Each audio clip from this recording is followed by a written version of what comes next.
Surprise, and while with Pearl and Split going, it's a map pool that seems to have a lot of balance within it. The stories are ones of almost complete opposites. You have a team known for taking titles, known for wins, known for getting those trophies. You have the greatest player to ever do it in terms of winning those titles in Chronicle. And on the other side, you have a team that have had many opportunities. This is their 6th chance at a trophy. And when you talk about the likes of Fnatic, you're not just talking domestic, they've done that. You're not just talking international or off-season. They've done it all. They have every single accolade under their belt other than maybe a Champions and, of course, this one.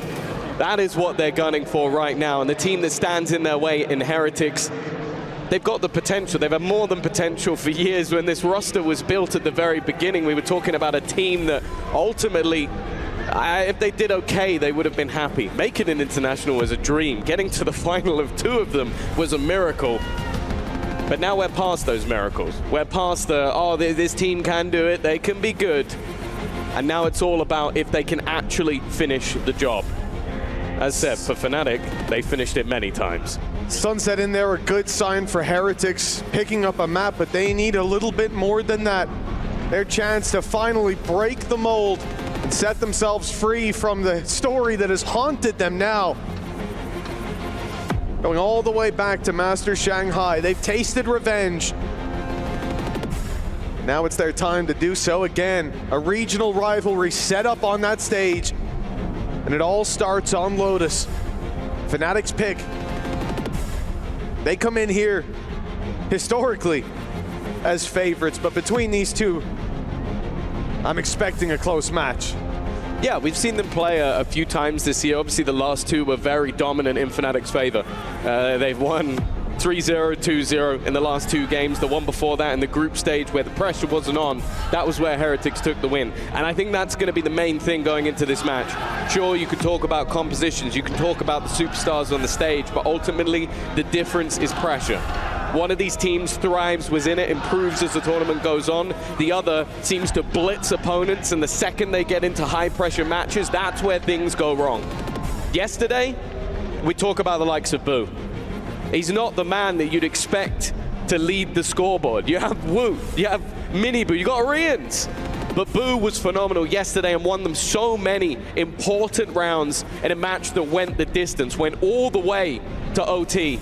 And that is the map that Fnatic have chosen as the initial battleground. That is a map that has been their bread and butter for an insane amount of time.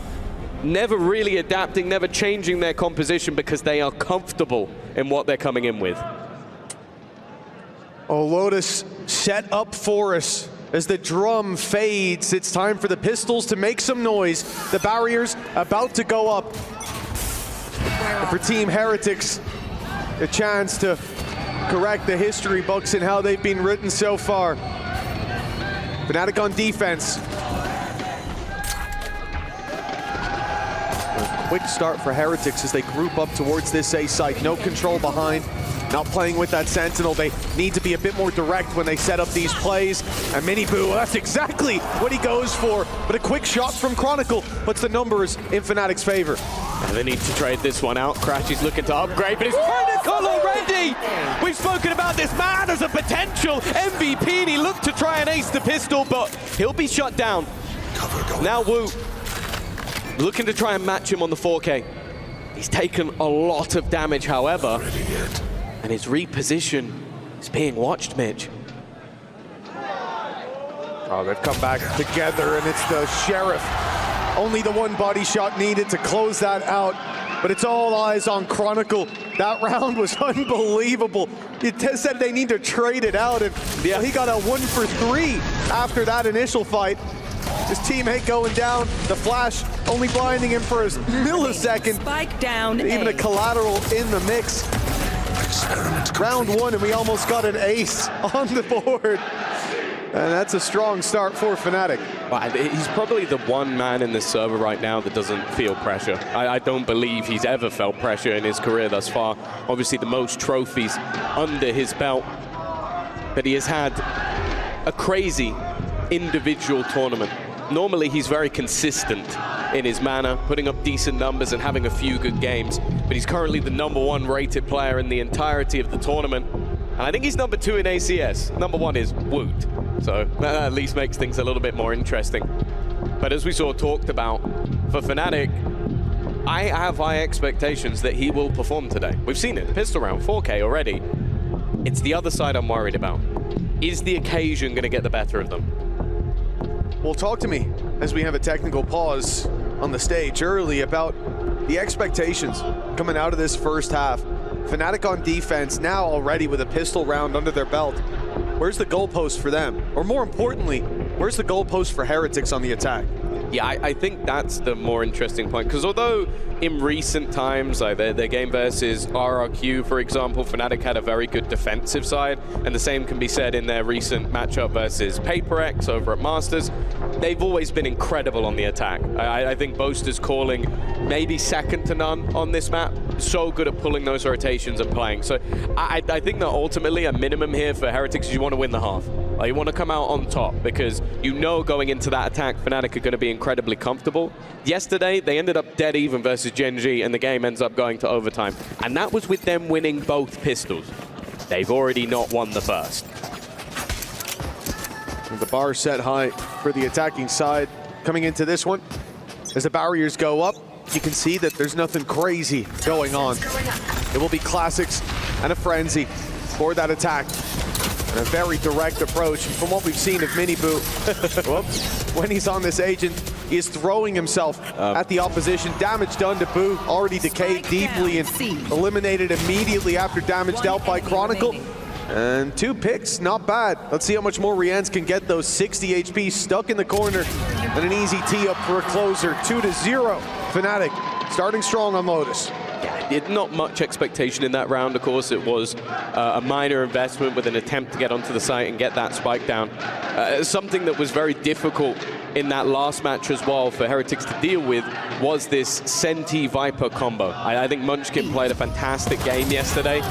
And they're already, you can see they're testing things out in this low round of let's try going through this util. Let's see how far we can get, how quickly those players will trigger that utility, and if maybe there's a cheeky play to be had. Because that's what worked for them with this more aggressive initiator comp. It was disrespecting that double controller.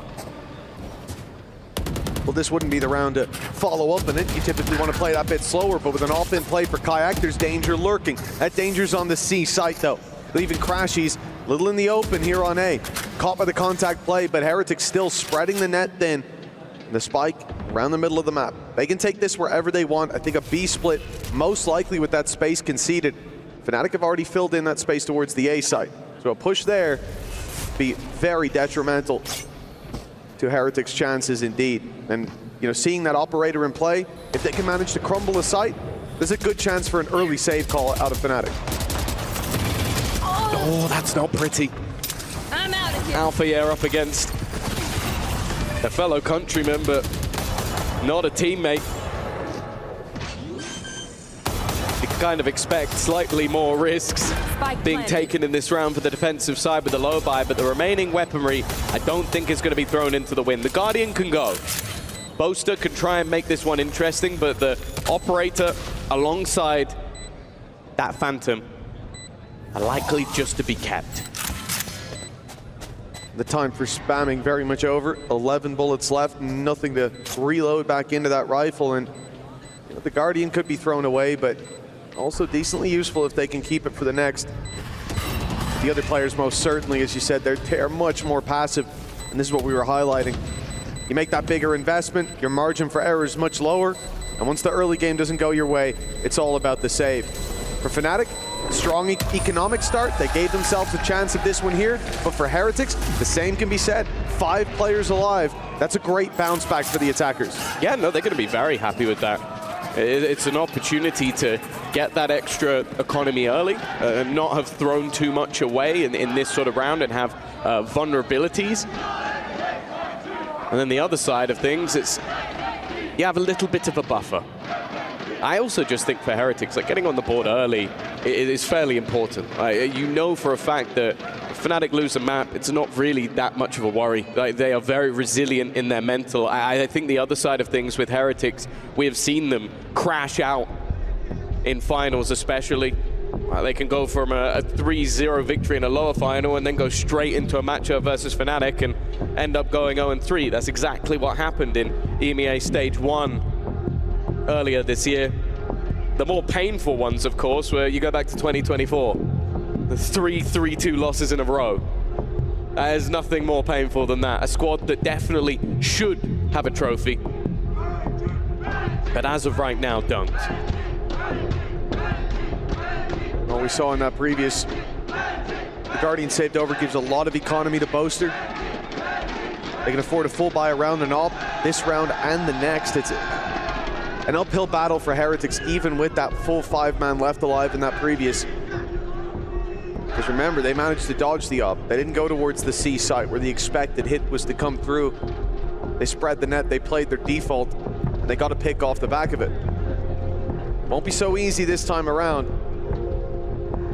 The danger of that op going to be lurking for a few rounds to come. And that's the man we're really wondering at how strong his performance can be down on that stage. We've seen it before. Kayak can single-handedly turn close maps into clean ones. Team Heretics, I'm still feeling hopeful after looking at their series yesterday. Managing to best Gen G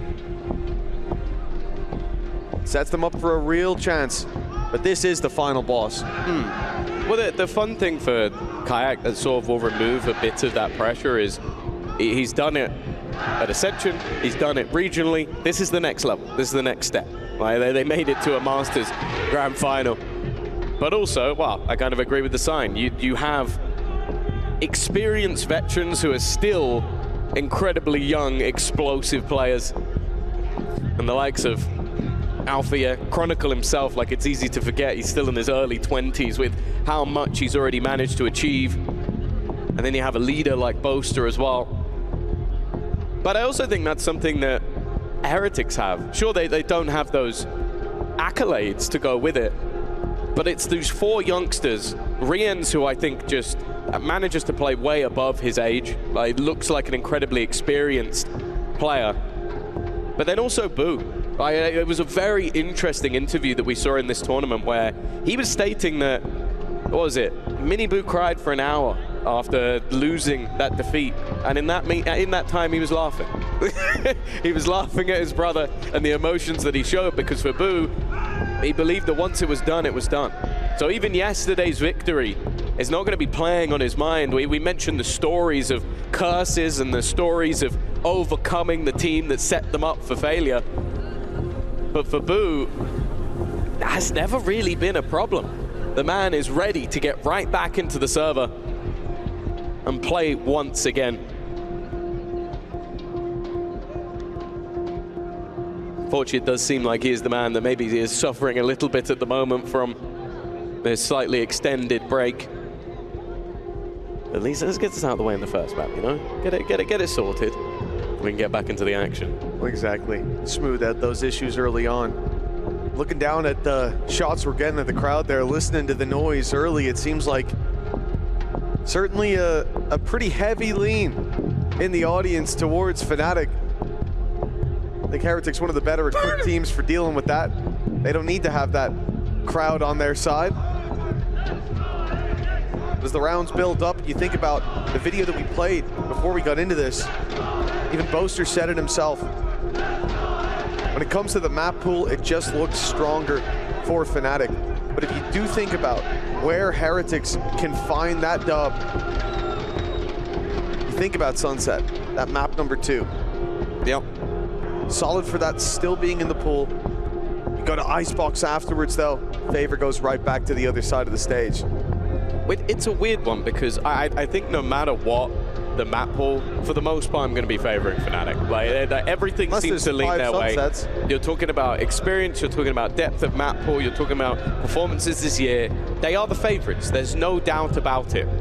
And for Heretics, they have all that additional pressure. They are quickly becoming the team that couldn't quite make it. Oh, wow, we got celebrities in the crowd. Very handsome celebrities as well, wow. Pal and Yumpy, of course. Or Yumpy and his pal. Yeah, that would have been better. They're going to be keeping an eye on these two teams, of course, in a very short amount of time. We'll be back in EMEA, and they'll be having to try and beat them out. But we are back into the game.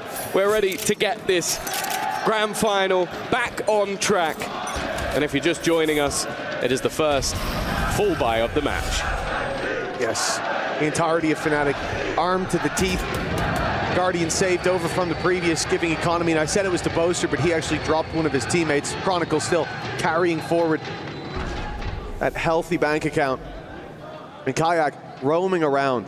Early on, ready for the C fight. They set up the one-way smoke. Now Boaster's left to hold that control. Kayak comes into position, and with this contact play, Heretics haven't taken the space. Good thing is that wall should provide them a bit of protection. That op not given away. I don't think it's fired a single shot. Heretics might not know that it's in play, but certainly could suspect that the steps heard here. Miniboo knows there's a player on the other side of this wall. They're shoulder to shoulder, and it's Miniboo to topple Crashies. Good space now for that B split if they want to go for it. The rest of the players shifting into position, but they weren't outside the gates. He's alone for now, and Alphayer takes advantage of that isolation. Yeah, this time winning that battle. That was the toppling domino of the previous round that ended up forcing a save. Instead, winning that fight. But the time is against Heretics here. 30 seconds left as they look to split in towards the site. Smoke will be coming down. Kayak will try and hit the timing shot, but nothing found. Post plant looking likely, but the nade could make things awkward. It's going to force a reposition. Time is low, but not low enough. With Fnatic not being able to push them off that plan. The question is, do Heretics keep pushing, keep taking space, and they do. It was into the op for a moment, but once the stun fades, once it subsides, they give that space right back up. Boaster grabbing himself one alongside Chronicle. They can now press through that door and really put the pressure on from almost every side. The thing is, Heretics have found the one angle that was open. Benji gets taken out by the op, but re-ends standing strong. They've got a firing squad set up, and it's Woot left to do the damage. Kayak can take him down. 12 HP left. The defuse tapped, and Kayak drawing him into a fight, but it's Woot firing right back to equalize.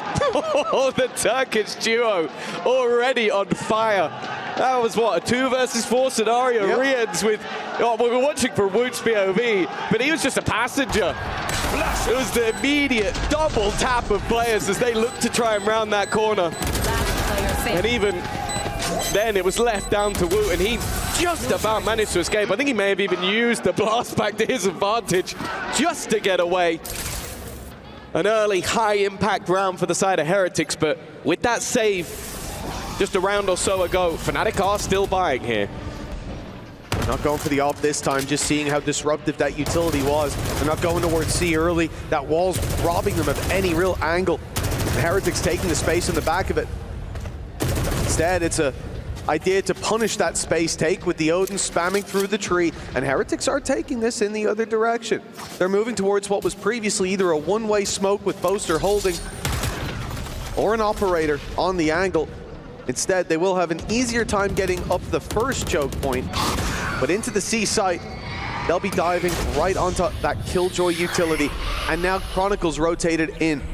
A snake bite ready to bloom alongside his orb. He's definitely under pressure, but it's the other side of the map where the fight is coming in. Chronicle's early numbers have allowed him a Viper's Pit, and they're walking right into Alfia, or maybe he's walking right into them. Woot winning that battle once again. The Viper's Pit of Chronicle, he's had to leave it and will only get the one. Heretics have dealt with that incredibly well. The question is, I was going to say, are they still going for it? With that amount of damage, they don't know about it, but it might be the right call. That would make things much easier, but as you said, they don't have that info to fall back on. You hit tab if you're on Fnatic, you look at the credits and you realize we really don't have enough to invest into this next one if we lose all these weapons. Heretics then build up a lot of momentum early on. They can't afford to take that risk. Fnatic are on the other side of the map. The weapons will be carried through. An attempted buy in the next, but already the danger dealt with. They went into that Sentinel and quasi-Sentinel hold. They got past the Viper utility. They dealt with Alphayer before they even got near his, and then the Viper's Pit is stood alone, surrounded. They push around and through it. And that's enough to cause the save on the other side. The lead now there for Team Heretics. Well, I think the big thing as well is you're going to look at Boo's stats right now and go like, well, he's not really done too much. But him sort of just being on the other side of the map held 3 players there. There was no, normally you'd see that rotation back through B fairly quickly, allow them to get into position and help. But realistically, the second Althea went down, it was, can Chronicle hold on to a pit that they're already past? And the answer was no. You could see he tried to retreat, he tried to get away. So Boo managing to hold them there did so much. Now they're going to challenge for this control again. Fnatic continue with their purchases. Ults dissipated, but Althea at least is close. However, the same can be said for Riens. A Rolling Thunder in a late round scenario would be wonderful. Could work wonders for this squad indeed. Heretics now, the lead is theirs. The economy of Fnatic still under threat if they lose this one. Boo's been drawing their eye consistently towards this angle. He's been spotted now, but Crashies wins that. He got pushed out by the door. He was isolated. And that one duel gives them all the space and info they need. Now you see the rotation. That's exactly what I was talking about. They're able to get back into that B site a little earlier, and now they're waiting for these plays. The thing they struggled with in the last round, Fnatic have immediately adapted to. And now you look at the difference. Last time they ran into a site, wiped out the 2 players and had a plant. This time they get caught on B. They're being flanked on as well. We got there in the end, Crashies. You know, first few rounds, we'll forgive you. Well, a flawless round for Fnatic. That shows the difference of Boo staying alive and Boo dying. I like the Odin for this reason, right? The first bullet accuracy doesn't matter as much. You get a little bit more time with the spray. Look at this. He's being forced forward by the door and still wins the fight. And that's it, exactly as you said, Tom. The fact of them taking that space, Crashies pushing up, having all that rubble control, the numbers are already shifting to the other side of the map. A 2-2 setup there. And especially with it being Killjoy and Viper you're pushing into on C. Ready and waiting. It's an uphill battle. Team Heretics, 3-3. The numbers even. Fnatic building up that little bit of extra credit economy. Minigun right on them. And even with the stun, Crashies is good for one. Immediate play by Boaster to grab it and get out. Even though he gets hit by the stun, that's okay. He's able to make it to safety. Yeah, if anything, it's helped him around the corner a little bit. Fnatic happy to take the retake. Ultimate's unlikely to play a part for Heretics, but a singular kill for Althea could get the lockdown on line and really put the pressure on them. They're taking things slow though. Still wary of a player being outside of the site on the flank, and that is taking time to clear, but the fact is Heretics are all boxed up, playing these crossfires. The Viper Scream will fall, and that will be Fnatic's cue to go. Already, Benji lands that first shot. It's evened up. He's bounced away by Kayak, but that time is ticking. And they don't have enough. That's crazy. They clear out every single player, but it just took them too long. They clear them out so fast as well. Just too much posturing, waiting to get back into that angle, waiting, I think, for the Viper wall to go down. The TP goes across, and sure, Boaster falls, but the trades come in so quickly. I'm surprised they waited that long. It's just a little bit of a misread, but then you think, what if these players lasted that little extra second? That moment or two longer, even on that fight, and then there would have been no time had they have went a second earlier. It's a strange one, and Heretics have to feel like they were gifted that. Now coming into this round with quite a bit to work with in terms of those ults. I guess their economy being tamed a little bit. Yeah. Oh, nice opening though. That smoke, they were already ahead of it. Yeah, Althea trying to get a little bit spicy with it, has been punished.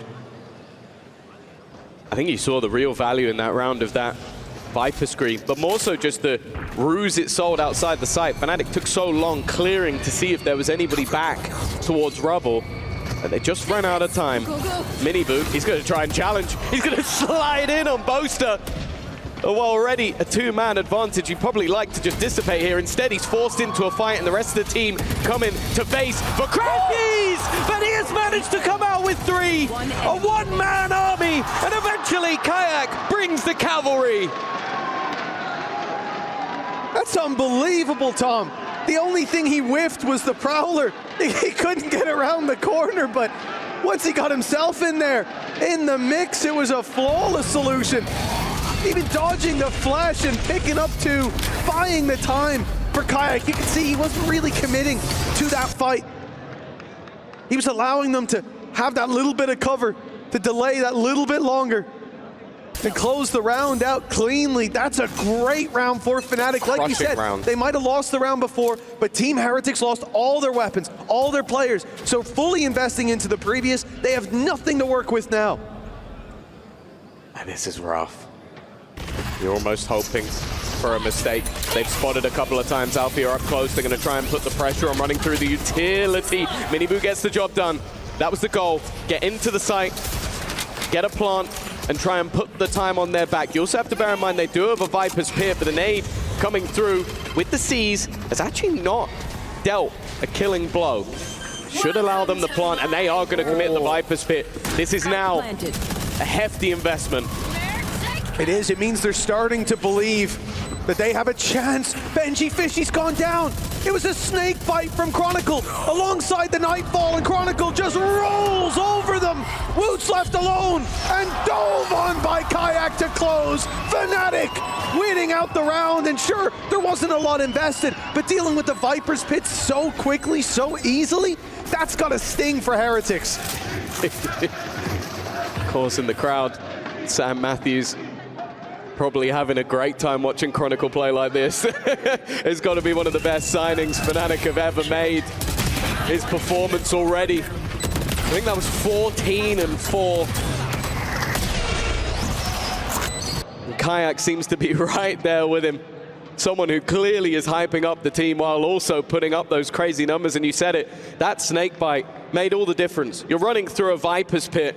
You're trying to make it worse with these weak weapons. It's tough. You kill that Viper immediately, that round falls apart. And that goes from, oh, it's some pistols, and a Neo-No. Who needs a Neo-No? Overdrive, that's good sometimes. Sometimes people use it to get one kill. But then you put in a Viper's Pit, and that's a little bit more costly. Tactical pause taken, first of the series. Of course, both of these sets of coaching staff have one thing in common. That is they are looking for an international trophy. Fnatic have had them in the past. The Fnatic coaching staff have had the domestic ones, but none of them have managed to get one on an international stage. That is the goal.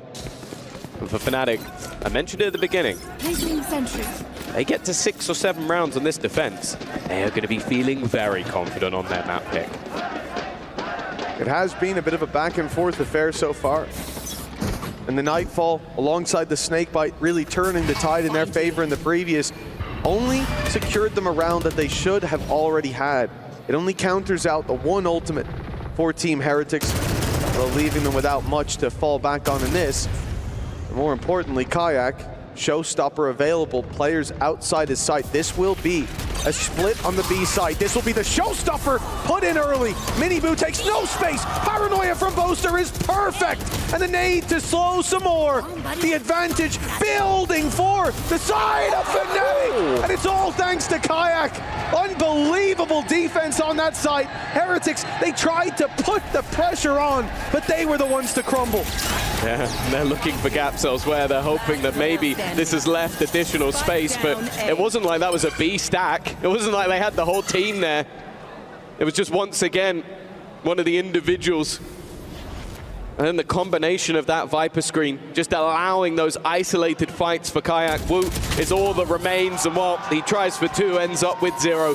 It is now 6 already on that defensive side. And I am not surprised he's smiling.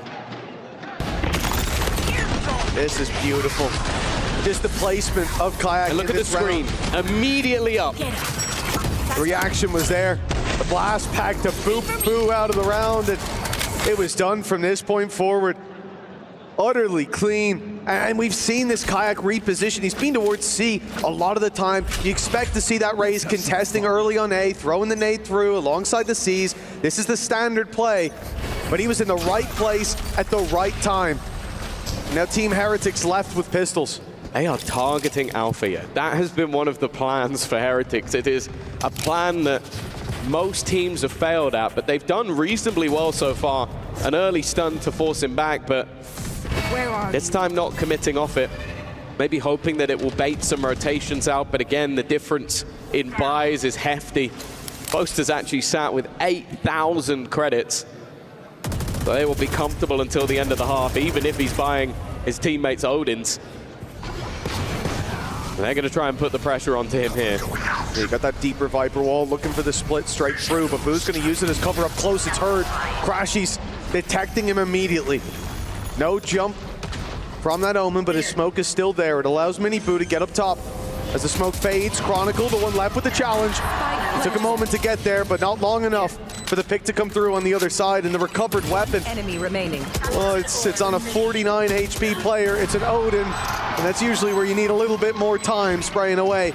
Another round for Fnatic. It was slow. It was back and forth. Heretics had the lead at one point, but now Fnatic have the reins. Yeah, their round losses came with a few saves. They were not willing to gamble into some of those disadvantaged retakes, but once they got going, they have been very difficult to stop. And I think Crashy's as well, like an incredibly slow start to this match, but now he's back online. Chronicle never stopped. Kayak up there as well. It is a recipe for success. And now even starting to have a little bit of fun with it. Mentioned if Heretics were going to compete in this map #1, I felt like they needed to win the first half. They'd be lucky to be close. And a gap of 2, a pistol and follow-up, and that'll only put them even.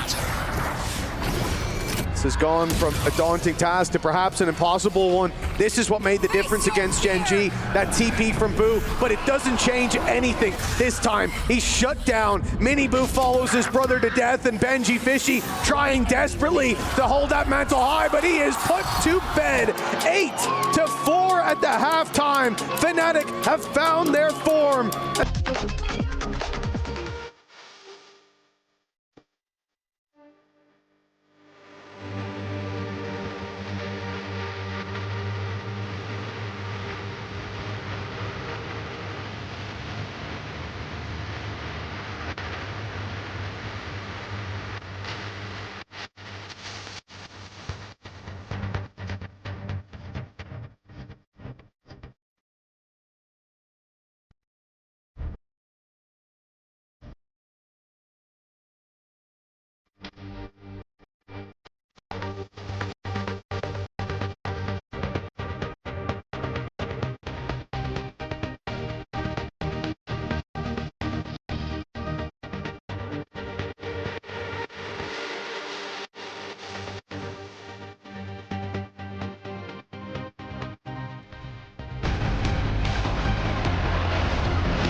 Well, before we went to the break, Tom, you said that you wanted to see Heretics win out that first half. Now, unless my eyes are playing tricks on me, it's not quite a victory there. No. Half the rounds that Fnatic put up, 8-4. Moving on to their defense, fair to say that things aren't looking too good for Team Heretics. Look, it's map 1 of a best of 5. It's your opponent's choice. You kind of expect to go into that one and struggle.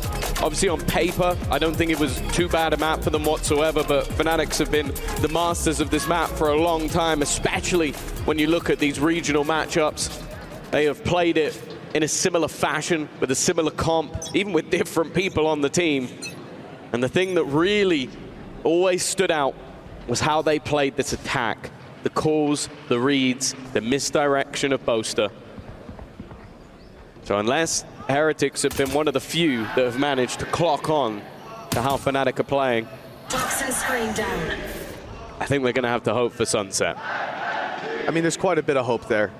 But 6 out of the last 7 have been losses. And even the victory was an OT against KC. But for Fnatic, if they come in on form, it could be a different story. Heretics, the mood looked low on that side of the stage coming out of that first half. Toxins going up. Let's see if they can find something to bring morale up. It looks like a decent read already. You can see this rotation towards left side of the map. And a B push coming through. Chronicle could be in danger on the rotate back. Yeah, the problem is you kind of have to be aggressive with this composition, and something Fnatic are masters of is holding that ground. Chronicle is going to spot the push, but already having info of another around that area means that they can continue to pressure in towards this C site. Yesterday versus Gen G, it was 5 out of 6 pistols for Heretics, and they just about managed to get through that series. Right now, they are struggling. Kayak with his 3rd kill of the round already. And Rien's wounded, battered and bruised, but he will still take the fight versus Alpha. Rien's, yeah, like you said, very low indeed. And once they know where he's coming from, it's over and done with. The scary thing here, you think back to yesterday, and Rien's was the standout player on Lotus up against Gen G. But for most of the game, up until those last few, up until your OT, Boo was the one putting in so much work individually. Kayak just found more kills in one round than Boo has in this game so far. Yeah, it's definitely been difficult. And you could see that he attempted one of the same plays that he pulled off many a time. It was that TP to the back of Ascent in the first half, and you could see how ready Fnatic were for it. They were watching. They were keeping an eye on that match, and again, it brings the value of their staff. Aggressive push coming in, but Alfia comfortable in his hold. The Outlaw finds him too. Mine now falls into Boaster's hands. He pulled out the operator at the end of the last half and was connecting, but realistically, there's only 2 players to be found.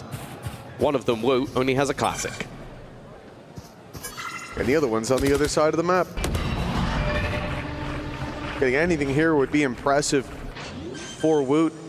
We start to play a game of narrow margins if we're talking about damage to the economy, and bringing this one back when Fnatic are on the cusp of double digits. Oh, well, Woot is okay, winning. He gets wallbang down to 7 HP by the Outlaw, has a classic in a corner, and still walks away with 1. Impressive indeed. Hey, 1 more would be nice. 1 more kill, and this is costly. Yes! Rien's has found 2! Somehow has made this interesting. It should have been a done deal already. He doesn't expect the position of Crashies, but has started to make that realization. There's so many angles to check that he can't quite find the last one, but wowee. It was dropping weapons was the goal of the round. He's definitely done that. The only worry is how far behind they are. If this was a close scoreline, that would be an incredible round. Unfortunately, it's not. Oh, if this was the start of the game, this is a fantastic start to the half. Considering the loss in the pistol, considering the opening triple kill from Alpha, trading out just 1 of his teammates, and the weapon recovered. But ultimately, this position from Crashies that gets any danger and discards it completely. The plant not for him, and that's what wins it. Now in another fight, okay, Benji Fishy, he's been good on this angle. Did the same on the attack side when the shoe was on the other foot. It's a valuable pick with Kayak down. That's the guy that would be diving on you. The problem is he doesn't have that same Sentinel support. So they're going to put the pressure on, and then they deal with him very easily. They also lost the aggression of Boo on the other side. Miniboo's going to try and make a play through. It's solid, but he doesn't find the frags. And now Woot is all that remains. Fnatic looking set to absolutely dominate this first map, and the hero of Woot from yesterday, the #1 in ACS this tournament, may just have to scurry away to live to fight another day. He's hearing the doors open. Damage would be nice, but the reality of the situation is him having a hero rifle for the next round holds far more value than doing damage in this one. Still, where is he going to go to save this? As we can see, he has nowhere to go safely. The A site would be at least a solace for a moment, but they would have caught up with him eventually. The net was spread thin, and they were clearing the map section by section. This is full control for Fnatic, and like I said, the next map, there's promise there. Fnatic had first ban, so I'm not coming in thinking, oh, well, maybe they left Sunset open. They had to get rid of Pearl. Somewhere Heretics are good is Sunset. Somewhere Fnatic have struggled consistently is Sunset. But if Heretics come in cold like this, I mean, there's a lot of fights we're seeing here, Tom. The Boo brothers, they're not activated, but even just across the board, this is looking weak from Heretics. Yeah, the early success. They've lost 8 rounds in a row now. Sure, with a pistol in the middle, but it doesn't make the sight any prettier to see. From what was a close back and forth start, Fnatic found a gear that we don't know if Heretics have. And that is Grand Finals form. Here. It takes a lot to get to a Grand Final. But it's a whole different ball game to win one. Well, just look at the buy. This is to try and stop Fnatic getting from map point. And they have got Stingers and some Sheriffs. They've saved credits for the next. The flash, decent, but they were safely behind the mound. Benji Fishy down. Here. Losing your Viper on that seaside hold, and we saw how much value that brought from Chronicle being there. Obviously, it was alongside Alpha Air, and the Sentinel certainly helps out in that battle. Even just having the alarm bot to tell you when to put the snake bite through. Now with 30 seconds left, they take it in the other direction. Paranoia and the haunt scene. Boo even spots the pack. He knows that there's players coming his way.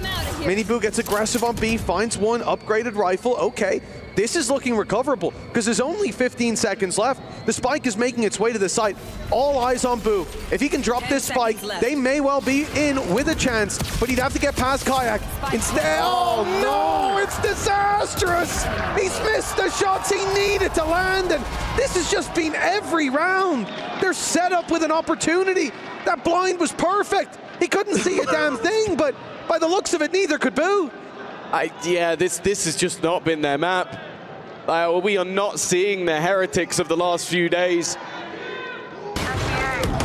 Initial games in this tournament were rough. No, it's Pulp Fiction. We didn't need a replay. Player standing. But they were coming. Oh no! Yeah, he's even getting called out by Chronicle. He knows how much of a whiff that had to have been for him to survive. Well, it needs to be 8 rounds in a row. And already it is a straight dump of utility and ultimates to take over that C-site. Benji's had no choice but to fall all the way back. Even still, he'll take a bit of a tag. They're now going to immediately re-pressure for that control. The stuns dodged by Kayak. The space now going to be contained with this lockdown put into play. It needs to be an aggressive play. It needs to be quick from Team Heretics to get through this choke point to break that lockdown, and they're being spammed out. 3 seconds left. Boo tries to round, but Chronicle's watching, and the lockdown comes into play with 2 detained. This round should be done. There's only one man who can really stop them from retaking the space, and he's already dealt with. Time ticking away as Rien's finally let go from his prison, but they're about to be set free from the map as Fnatic claim this one dominantly. A 13-4. What a start to the Grand Finals. This is a squad that hit it. Yeah. I don't think that was anything to do with the color of the walls behind the players. They have to come in hot to the touch, or this could be a very quick Grand Final. Yeah, and I think although the critique will be on someone like Boo, it's his brother that I'm looking at here. You're going in as now that solo duelist. Woot's impact a lot of the time on this map is a bit more diminished, and you are the focal point of so many moments. And well, after spotting players up mid, they're going to try and fight forward directly in towards this B site. Fnatic, they've already rotated. Chronicle in position with Alpha. The numbers flooding in, the eyes on Crashies, but round the side they go. Crashies even gets one with the shock dart. Heretics are crumbling here in the pistol round till Rienz steps up to the plate. He's got 4, and he could knock this one out of the park. It's a shot to bolster needed, and it connects, but not for enough damage. 20 HP away from an ace. Both pistol rounds have been pretty much the same. A good Chronicle cosplay. Oh, that was desperately Did he just close. get saved by the shields? Was that the difference between a round win and not? The last player you came up against just happened to have shields. Like that was almost one of the greatest pistol rounds. Yeah, it was. He hits the head. I think it's purely, yeah, it is. It's the shields. The difference is the shields. Rians hits the shot, and if it's on anyone else, he wins the round. That is so brutal. That's heartbreaking. He did everything to put his name in contention for play of the tournament, and Boaster, just those light shields made the difference. Boo has managed to get a little bit further than maybe he should have done, but I'll be honest, I'm still reeling from the last round. Your Heretics, that felt like your hope, your chance. What a shot from Alpha. That was a headshot on Dominiboo. They just come flooding on through. He's even downgrading his weapon to slide on in and close this convincingly. He's risking the swap before the time's up. 2-0 start for Fnatic, and they look confident here. For Heretics, it must have felt like they had a real shot. They're putting their best foot forward and stepping onto this stage and forgetting the previous map. This coming round is where they need to do it. It's early days here, but after what we just saw, Heretics can't afford another slow start. This is what is terrifying. As I said, yesterday they won 5 out of 6 pistols versus Gen G. Right now they're 0-3. They're not getting those early boosts to rounds, but they're going to try and break back immediately. A pacey start for Miniboo, but he's being shot in the back. Just doesn't have the support to play with. Rians, by the way, has already got that Hunter's Fury, but even while throwing that in alongside a Miniboo push, they have found themselves in a deficit. Rians is the only player with kills on Team Heretics, so that kill distribution and the deaths easily get him that Hunter's Fury across the line. One man down, a weapon upgraded as well, an Outlaw, I believe, left on the floor, which means Alpha now has that Vandal to work with. Got the pick off of a classic thanks to the damage done by Kayak on the other side, but the rotations to A, it's the wrong read. Team Heretics are walking into a mostly open B site. They've gotten rid of the trap, gotten rid of the cam in a moment, but the rotates are coming in from Fnatic already. Yeah, 40 seconds. If they are to make a move back, it would have to be off Boo, and cover going down. He's already managed to catch one. They're going to try and pressure him, but I'm saying he's holding his ground, but Kayak still picks him off, even with 6 HP. Chronicle also finds Benji. This is looking like another bonus round that might just be going the way of Fnatic, and all that stands in their way is Rians, and this time, he can't even make it too costly. Fnatic off to another hot start. 3-0 on the one map within the pool that you would put in Heretics' favor. They need to wake up. And they need to wake up fast. Even the yawning breach spray on the floor. Fnatic are letting them know that they're asleep at the wheel right now. And look at some of these fights. All of these fights, in fact, they're risks being taken. They're individuals dueling when the advantages are already found. And I think that just goes to show where Fnatic's headspace is at right now. They are the better squad. They're hitting their shots. Their opponents are not. They're taking the fights, and they're winning them. For Heretics, it's hard to find a solution to that, and they're going to take their time to try to come up with one. Yeah, Fnatic matches are known as some of the most stressful in history. Some of the greatest comebacks we've ever seen are off the back of this team, but this grand final so far has been a walk in the park. They've had tougher scrims than this. A 13-4 first map, a pistol round that came down to just Rians, and a 3-0 start on their opponent's map choice. And normally, a pause this early would be a surprise, but with the manner in which this map and series is going, you understand why Neil, Zenio, and Weber feel the need to get in there early.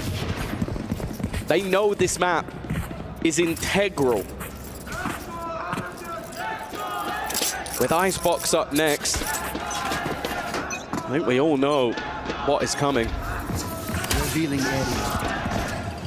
But this round at least is going to be a lower purchase. Couple of SMGs, couple of pistols. If they could break back here, it would be huge, but the likelihood is slim. Alpha taking a risk. That's been what we've seen from Fnatic, but they haven't been punished most of the time. This looked like the time they would. But no, Kayak's got them all! It just keeps on going in favor of Fnatic. And Heretics looking like they didn't even show up to the stage today. 2024 Ascension winner moves to Fnatic. They win a domestic, they get to a final, and now he's styling. Breaking the back of Heretics. Sure, it is a low buy round, but that's one of the cleanest aces you will ever see. Didn't even need a reload in the middle, and even standing up to tell them to sit down. No surprise, Kayak's got his ultimate. That's so much information as well. 3 players, 4 players spotted. Alpha's gonna go walking elsewhere, and even with Benji Fishy waiting, it will be 4. They don't check the angle, but luckily Riens is there. They managed to take an advantage. They managed to stem the bleeding. While Kayak's confidence should be the death of him and will. They cannot lose this one. 4-0 start for Fnatic on the map that Heretics are favored on. The only map in this BO5 that will confidently say they should win. And now at 2v4, it's teed up.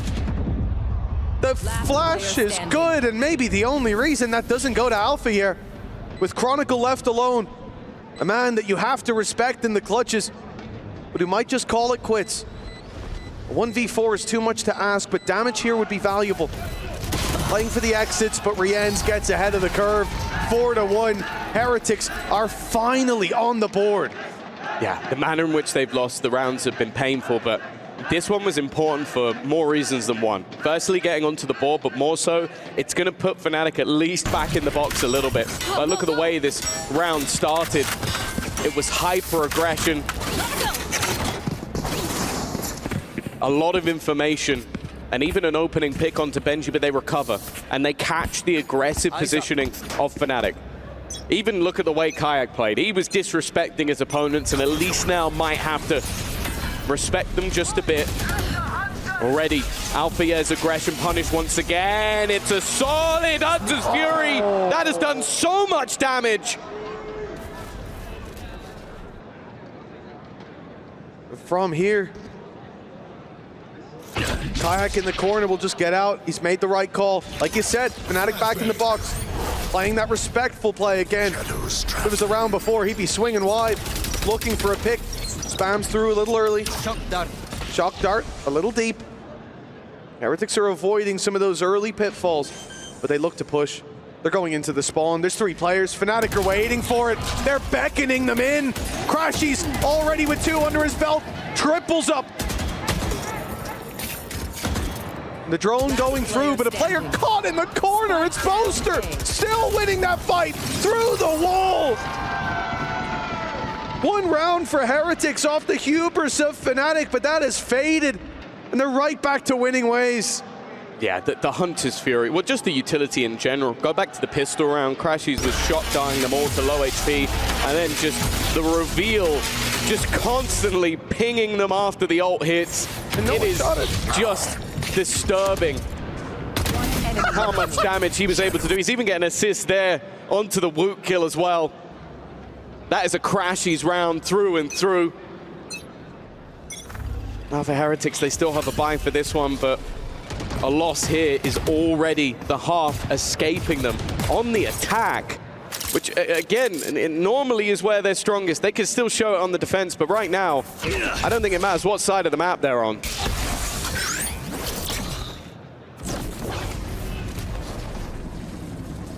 Oh no, look at the minimap.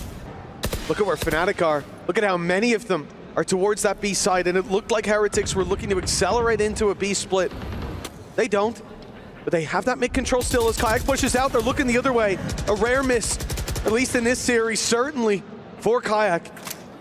And that gives Heretics another chance, still in the 5v5, moving towards the A site. Utility online for Woot, but Cypher on the other side of the map. That trip on short's gonna stay online, even if this null command comes into play.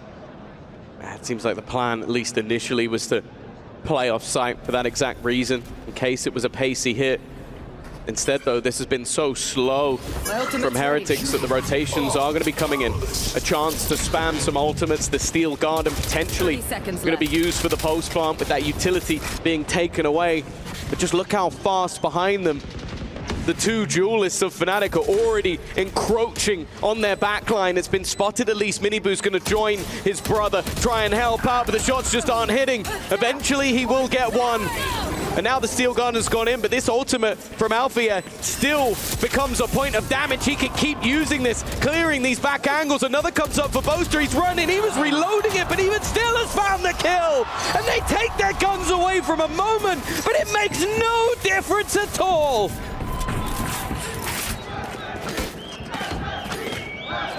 Six now for Fnatic. The train on the tracks, it's rolling full speed. This is devastating for Heretics. We said they can't afford to start slow, and the problem is they haven't even started. That is ridiculous, seeing him run through like that. Can't even shoot as he makes it through the smoke, but the shots, as you said, Tom, they're not landing. They weren't on the previous map. They're certainly not here. And now there won't be much to fire with. In general, it's all just pistols. Miniboo, the only player to have a rifle to work with. And Heretics likely to go 7-1 down in this first half. Yeah, it seems like Fnatic are playing a great game, but the pressure of the occasion is making this Heretic side look like they are not even in the match just yet.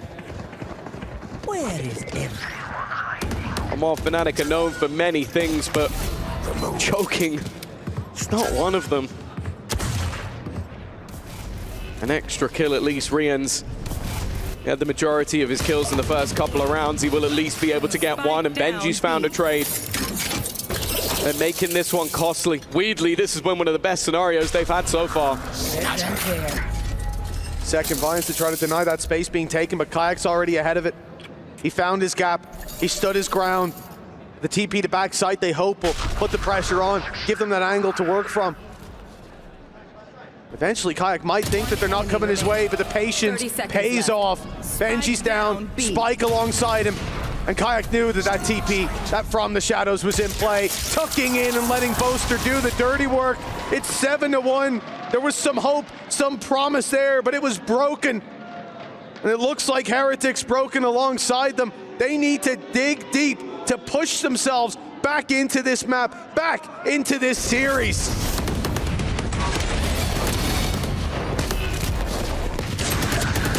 That hasn't been Spike down, B. a weak link, a spot to exploit, any safe haven for this squad. They took their first pause in this map at 3-0 down. The second pause is being taken going into round 9. You could join us right now, not see the scoreline, and know exactly what that means. This squad, filled with youngsters, has been in so many grand finals. But when stuff like this is happening to you, one of the cleanest aces we've ever seen, but in this tournament, it's right at the top of the bill. It becomes so much more difficult to try and dig yourself out of that hole. We can go back to previous matches they played. EMEA Stage 1, lost 3-0, Champs Grand Final, Shanghai Grand Final, Stage 1 last year, kickoff. They've had many opportunities to finally get themselves a trophy. And although there's no doubt the caliber of this team,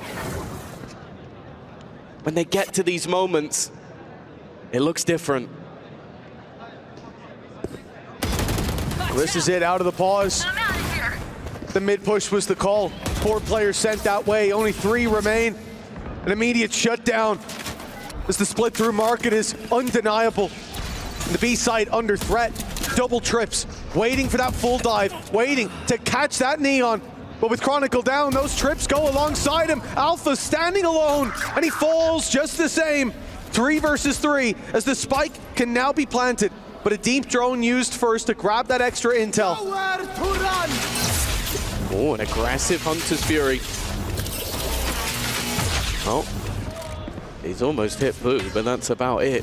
Trying to find at least a little bit of information, even if it wasn't the kill. Two players coming around the corner. Boaster has already made it in, and now all that remains is Boo, but he's done well, but not well enough. It's close, but no cigar. It is another on the board. 8 rounds already for the defensive side of Fnatic. And even though that was a decent attempt, a decent recovery from Heretics, they just can't quite get it over the line. It's always the way for these grand finals, but never quite like this. One enemy remaining. After defeating Gen G, a squad that beat them in a grand final before, they faced the team that did it twice. Third time lucky. That was the hope. That hope turning to a dream that will soon be forgotten as their flame of ambition is dimming on that attacking side. Hello. A deep push from Miniboo, but again, they will be shut down. Opening picks for Fnatic. And now just pistols that remain, a stinger for Benji Fishy, the best hope that this squad has. It seems like Fnatic have places to be. That totem ready to be filled with their key, their name immortalized as the first ever victor in Valorant, unless Heretics have something to say about it. The fact is, a best of 5 is always a marathon and not a sprint. But they have got themselves very far ahead. This round looking unlikely. With a man advantage, weaponry advantage. Okay, the ults are about even, but that doesn't help anyone. The HP of a few players is low, but we're clutching at straws. Yeah. It's hard to find hope. I don't think any will be found. It has to be created by Team Heretics. Ice wall in play, has to be baited. That could buy them some time. Plant coming through. They've got a bit of delay to work with. The Thorns on the site already. That shock dart, though, it takes down the planter. At least the spike is on the ground already. A 4 versus 2, though. Boo and Benji Fishy need to dig so desperately deep to get anything done here. And a double from Boo, it's admirable, but in this situation, it's just not enough. Yeah, getting them low, like doing some damage in a round like this. Take this round in isolation, and it's not bad, but we can't do that in the grand final. It's still 9-1 for Fnatic, and it is a map, as we mentioned at the beginning of the day, if there's a map that Heretics have to win, this is it. They showed that they were impressive on the defensive side of this map versus RRQ, an 11-1 defensive side. They will almost definitely have to repeat it, but can they at least give themselves some wiggle room? These last couple of rounds can help them if you believe in curses. And look at this sprint through already. It is so damning! Extra info off the Hunter's Fury, and one man left alive. Chronicle seeing him with the hat off his head. This Team Heretics have only Rien's. All hope resting on his shoulders for this half to be even slightly recovered, and Chronicle the one to put him to bed. 10-1. This is looking worse than the map we came in saying Fnatic were favored on, than their first pick. Well, I talked about them banning this map, Tom. They could have picked it. Well, the crazy thing as well is you go back to the analyst desk just before this match. BBL coach Pau was talking about how both teams have sort of top-loaded this series. They have put their best maps at the beginning. I hope that's not true. They want to get off on the front foot. Well, it seems like right now, Heretics need to win Icebox just to survive in this series. They are getting slaughtered. These rounds are barely lasting more than 20 seconds, and it just isn't stopping. Kayak with another triple to add to his collection. It will join the ace he got earlier in this game. And while Boo now stands between them and the second most damning half even possible. He's at least got one for free. Crashies a little bit lost in the source, but look at the spike They're even blocking it ready in case he tries to TP. Fnatic are so far ahead, even just in the mental game. Shadows traveling. He's not even going for the TP, at least not yet. Now they've spread the flash through the smoke. That's what he's waiting for. That's his chance. An angle around that smoke. Chronicle down, but the spam from Kayak is too good. This guy is too good. And Fnatic 11-1 in the lead. The map that should have favored Heretics, and they barely got around on the board. This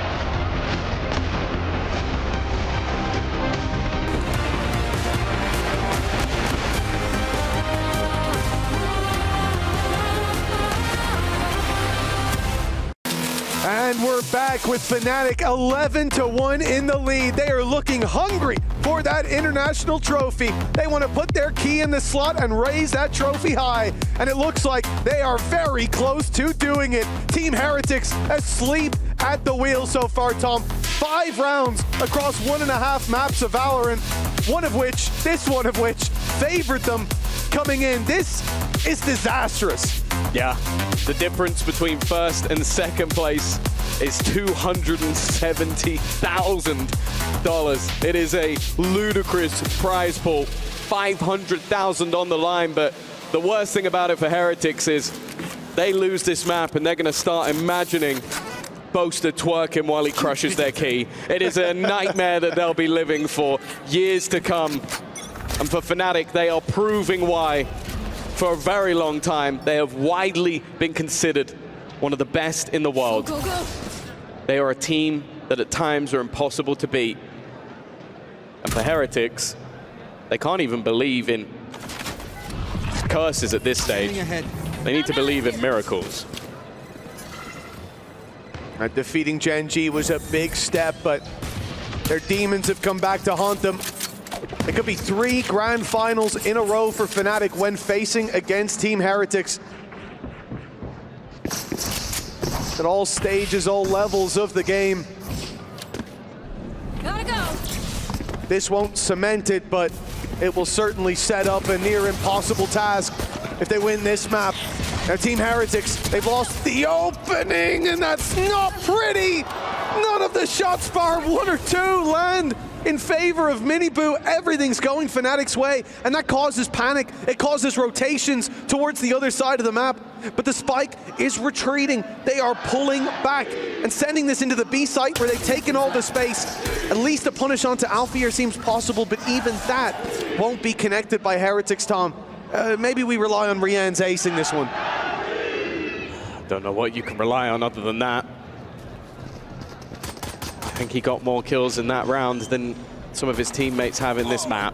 10 seconds left. It is a bleak outlook, but one that they have to try and dig deep and find something, but all they found is a bullet to Rien's, and now another hero is needed. Benji Fishy at least gets one, but a 1v5 ace to take their first pistol. Let's just say I'm not a believer. He's gonna fall to the force, and might to Fnatic, a 12-1 domination. Fnatic are putting on a show of their own, a different class, a different caliber, a different level to the opponent they're facing right now. And they are just one way from going 2-0 in this best of 5. And heading into Icebox, which, well, they are widely considered one of, if not the best in the world. Even the map that they won in their previous grand final in a 3-1 defeat was Icebox. If you're a Heretics fan, you better start praying.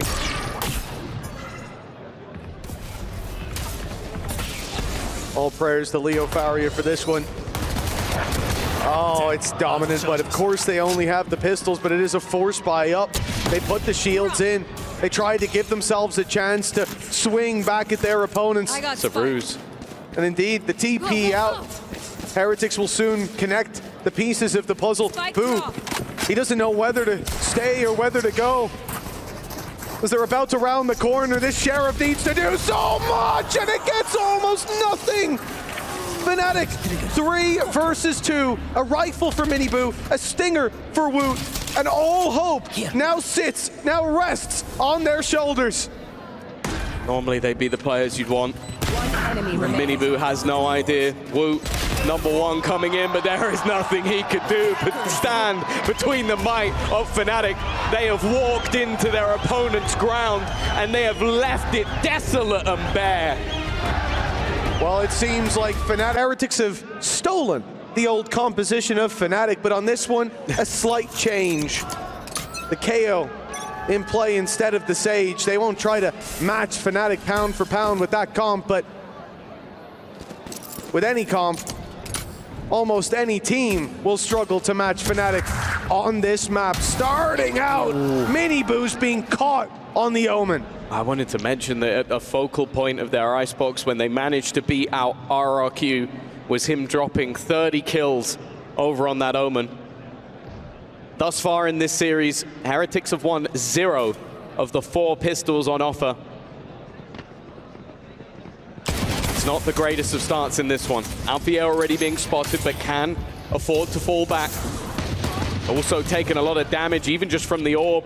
It makes these kills so much easier for the likes of Kayak, who hasn't needed any help throughout this series so far. Damage done, snakebite in, Woot gets tagged on the way out. The decay almost drops him. Kayak on his 3rd of the round. Shock Dart kill! And Kayak closing another 4K in a pistol round. It was Chronicle in map #1. It's Kayak in map #2, and Team Heretics, every round they lose now is a step towards defeat. Kayak's story as well. It's one of playing through Ascension, winning it, and his reward is being given the task of replacing the duelist who was part of the team that had the most successful year in Valorant. That was his goal, that was his task. And boy, is he doing a good job. 4 kills in the pistol round, an ace in the last map. If it wasn't for Chronicle's tournament success, he'd be a shoo-in for the MVP, but it's definitely still up for grabs. For Heretics, they've claimed the orb. Oh, sorry, the defense have claimed the orb. They're now gonna go battling towards this A site. Normally the easier to get at least some space, but Crashy's from the same spot as his teammate in the last round will find the opener. Oh man, the reveal not shot again. We saw this on the previous map where the Hunter's Fury reigned supreme. A few picks back in the other direction, but only classics left in this 2 versus 3.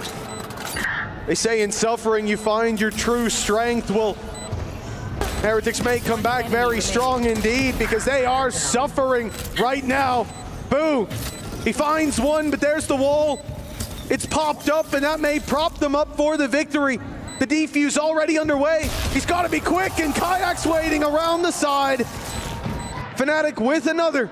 As the orbs build, so too do the rounds. That's not a bad one, though. They made it costly. Boo at least managed to find a couple of kills, so the purchase for the next round likely not going to be as strong as it could have been. Getting off to a solid start on this attack is going to be integral. Versus RRQ, they won in overtime, even with 9 rounds on the attack side. One enemy remaining. We know that Fnatic are comfortable pretty much on either side of this map. But this is where we need to see the last chance, really, for Heretics to find their footing in this game. Otherwise, the Crusher awaits, and the Curse will live on. Well, the fans in the crowd still flying the Team Heretics logo, I suppose.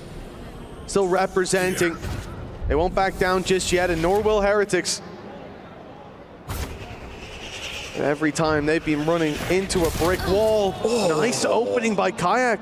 2 players there, he still gets one. And the rest of the squad armed to the teeth. Wall up, and so is Chronicle. He was on top, drops down, and there's a gap for him to take the kill. That's usually where you end up seeing the Sage fall. As soon as they're knocked off that wall, caught at a free fall, and still, Heretics fail to claim an advantage. Now they'll look to move it back towards the A site. Fnatic may read this, and even if they don't, Alfier's playing passive with utility to detect or deny on the cross. Yeah, the alarm bot is his one blind spot. They're sending the drone through on the other side of the map as well. That's the moment that Fnatic realize they have all the information. Will start sprinting their way into support. They're too slow. 20 seconds. Nice shot from Boo at least. That's the opener that they needed. Even still, they're going to have to just tank that utility. Will at least be able to fall back, but they've taken a bit of damage. The shock dart with a little bit of extra chip. And Crashies has just found 2 for it. I think one of them left vulnerable. It leaves only one man standing, but Boo is still fighting forward, giving it his best, not wanting to give this up. Chronicle's gone walking across. I think he's seen the ponytail, that little bit of extra information, and a crucial round grabbed with both hands by Boo. The in-game leader is not giving up just yet. And he was the one to start this series slow. He was the one that was missing on both of the previous maps. Now, there were plenty of players missing in that regard. Here, so crucial. Obviously finding 3 kills, it's an easy solution. But the snake bite that landed where Crashies is right now stopped them from punishing the cross back from Woot, bought them that little bit of extra time, and gave him bodies to play off of. Really nicely handled in that 1v2, because it looked like Crashies had just swung it back into their favor. And with the big investment Fnatic made, the confidence to put their credits on the line in the previous and fight for that 3rd, means that they don't have a lot to play with here, but they send everything towards middle. It was the Blade Storm, it was the rifle. It's a weird Heretics avoid it. You've got Chronicle full investing. You've got the rest of the team somewhat on eco. You got Alfia with a rifle. Definitely a peculiar buy. I love it though. The chances it gives you with that Outlaw, the classics can still play a key role with just 1 shot hit at any range. That Outlaw can follow up. And in Chronicle's hands, there's a damn good chance it will. Yeah, Blade Storm as well for Kayak. They've avoided him, but potentially walking into that exact danger that you were mentioning. 3 light shields too. There's a real chance for damage. Utility could be taken away. Woot having his ult. Could be impactful. Alfia's gone walking up, and the patience pays off for Boo. That's the opener they were looking for. That's the rifle on the deck. And now they should be able to get in for a plant. He doesn't want to give away the Outlaw play just yet. That's a shock dart snake bite combo. But it's only 1, and the Outlaw is on the floor. The Blade Storm put down to a classic by this null command. And so they have to wait. But as they wait, as time ticks, Benji's flank comes closer to completion. Heretics. Revealing area. Seems like they've gotten rid of most of the danger, and, well, they finally will. Those shock darts were deadly, though. Another for Crashies before the round was over. Crashies, his utility throughout this game has been insanity. Be it the usage of the shock darts, the darts that he's setting up for himself as well, for the recon.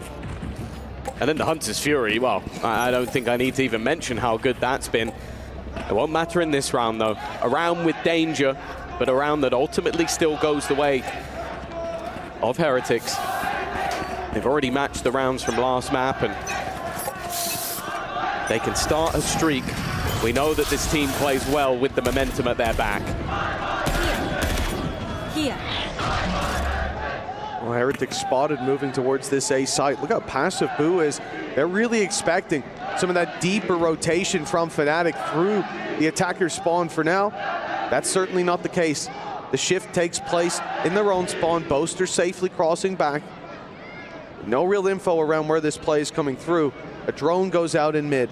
Take flight. It's clearing all of this space. It's seen the turret now. They know that they'll be spotted if they go deep. On the A side, as they hear Team Heretics put their own drone through, they know that they've got players in position. The Snakebite already playing a big role with the shock darts, and this time both players are close by to deny the plant, but it's the Hunter's Fury that's Not again. through, and it's already finding one! Miniboo gone! Woot out of the round! And it's a 5v3 before Heretics even see an opponent! So much impact already. And while for the Heretics, they're yet to even get the spike down. They're worried that the second they tap it, someone's going to try and make a move, and they look to get ahead of it. Fnatic are giving them nothing, though. Controlled in their protocols, as now the retake begins. Same backside fight. It's worked out for Heretics before, but we saw Crashies with a big punish on it as well. They'll leave Benji Fishy to go that little bit deeper. Boaster's watching for it. Off shot lands. Then in comes the pack. Swinging off Boaster's contact. And Boo doesn't stand a chance. Some damage done, but nowhere near enough. That is a clean round from Fnatic. A big economy builder. And a huge shutdown off the commitment of that Hunter's Fury. Yeah, every single time it's been utilized, it has been perfect. Getting a kill, revealing another as well for Boaster to give them that two-man advantage, and then everything Fnatic are doing is so controlled. There is not a foot out of place. They wait patiently to retake as a team, and that's what this squad has become. At kickoff, they were messy. They looked weak. But throughout the year, they have grown into a squad that everybody should fear. Now for Heretics, there is still a bind. There's some good ults to play with. Hunter's Fury, Viper's Pit. And we've seen a lot from the TPs, at least from Big Brother Boo. For now, though, it's this A site push once again. Much more direct. Fighting for the left side control, wanting to take it towards Crashies, off rip, and that drone going out could be a problem, but the rotates are already through. All 5 members of Fnatic ready to take this fight together. The off forced back by the nade. That may delay the play just a moment, but Boaster catches Benji out of position. Rian's falls and Woot, caught reloading, has no chance in that fight. Miniboo already tagged heavy, and the spike down in the open. It's on Boo to cover him on the right. Shadows traveling. Leaving us even, but the danger of that op now traded out for the rifle. Kayak and Crashies, the 2 players putting up the numbers so far, but they'll have to fight back through a pit. I like this, using the pit to remove any of the risk 30 seconds left. of reclaiming that spike, but when he goes to plant, that's when you assume there'll be a move from the side of Fnatic. They're looking to take this from 2 different angles. Crashies at the back can get into this pit of fairly close range, get himself around the corner, and Kayak's just trying to bait for the time. The reveal is not going to give the game away, but he's found Boo anyway. That's the pit dissipating, and now they wait for the decay. This is the chance of Miniboo to find them while they're low, but that HP is going back up, and he's not quick enough. The deadly duo of Kayak and Crashies has got them another round. 4 for Fnatic. They're just looking unstoppable right now. Not just Fnatic as a squad, but Crashies and Kayak. Starting out this map, they have been doing the heavy lifting, and you see them in that clutch. You think that's the best chance for Fnatic, with the foreign players looking for those fights, but Crashies on a sliver of HP. A shot from anything would have taken him down, but he's the one to fire the first bullet, the one to drop the pit and leave Miniboo in a difficult position. They both have, Tom, 11 and 4 right now on Crashies, halfway to his Hunter's Fury. It's safe to say, for the beginning of the year, the North American import, pretty big surprise. Miniboo, he's found a gap. An important opener in a round where he has the hero rifle. Kayak does not like this idea, but it's been going decently well so far. Miniboo managed to find another Kayak, just looking to do this all on his own. Already managed an ace earlier, but this time it will be taken away. It is Alphier to combine. There was moments where you believed for a second that maybe this would be a round for Heretics, but Kayak is in god level form, and I'll be honest, coming into the day, I was like, I feel like Fnatic could win, Chronicle could get 2 kills, and I'd still give him the MVP. Right now, Kayak is having a performance where we actually have to start asking, is he going to overtake him? Because this is one of the best Grand Finalist performances I think I've ever seen. Without a doubt. Especially looking at how few rounds he has to show up in. Because they just keep on winning. They pushed him one at a time there, Tom. They found the opening on the site. They said, let's accelerate. They revealed him with a drone. And yet they go in one by one. Every pick giving him that opportunity to reset and posture for the next fight. That's a huge mistake. And one that Heretics won't let go by without a tactical pause. Each of these pauses must get tougher and tougher for Neil, Zenio, and Weber. The first map, 13-4. The second map, 13-1, with 2 pauses in the first half that made no difference. And now, in map number 3, they've had a couple of big rounds. Booed saved them at least once. And even still, Fnatic have looked better. For Milan and Scott, I don't even know if they have to unmute the mic. Here. More of the same, boys. Just keep it up. It's about all the depth that there needs to be. Great wall, great setup. Turret spotted one in mid. They'll come back to check that soon. They heard the rifle break it, and as they go in to check, Okay. they actually avoid the op shot, take down Alphier, and now they can accelerate to this B site. Kayak will be in position in just a moment, though. And again, that little bit slower making their way in. And he's not going to let that wall deter him, but maybe he should have. Well, one of their win conditions throughout this tournament, their main win condition, has been Woot online. It was mentioned on the desk. The opportunity for his double duelist hasn't been there yet, but maybe the KO will be enough. A good catch from Rians as well. Gives them a 2-player advantage. Fnatic, after already using a res in this round, might have to start to consider whether this is worth it. They're still fighting, feeling confident in these moments. A solid flash will force Alpha back. And another one will leave him completely blind. It's been a superb round from Woot individually. And the remaining 2 from Fnatic are forced into a save. Headshot. And at this stage of the game, you can't underestimate a play like that. The confidence starting to build on an individual like Woot. Sonic Chronicles only got 4 bullets left. But it really is so important for a team that has looked dejected so far. Heretics, the heads have been low, the shots, they have not been on. The thing is, how many times will you avoid that opening pick from Kayak? How many times will you punish that aggression? Because in this series, it feels like that's a 1 in a million play. This was a good round, but they need to be perfect to climb back into this series. Now we know as well that Fnatic are no slouches on that attack side, so it's not going to get any easier. But what I will say from Heretics, starting to see some of those players online is the main thing for me. Seeing Woot have big rounds. He's been their best player this tournament. He's been the best player in terms of ACS up until today. Kayak, though, has been a little bit better. He was moving through as he finds that kill onto Riens. He has been an unstoppable force. Counter lockdown in play. Woot, oh, he tried to break it. He tapped twice, but Alpha only needed 1. That lockdown, making it all the way, and oh, it looked like Boo thought that perhaps that lockdown was down below, but it was up top. A misread as he's now being caught. 40 seconds on the clock. They still have the Viper wall, but they can't put it up. Here. And now getting the chance to. As the detain subsides, the wall goes up. Their final approach in this round 30 seconds left. is now underway. There's a small gap there, though. Kayak waiting to get the opportunity. They're going to need something to go their way, and it just isn't.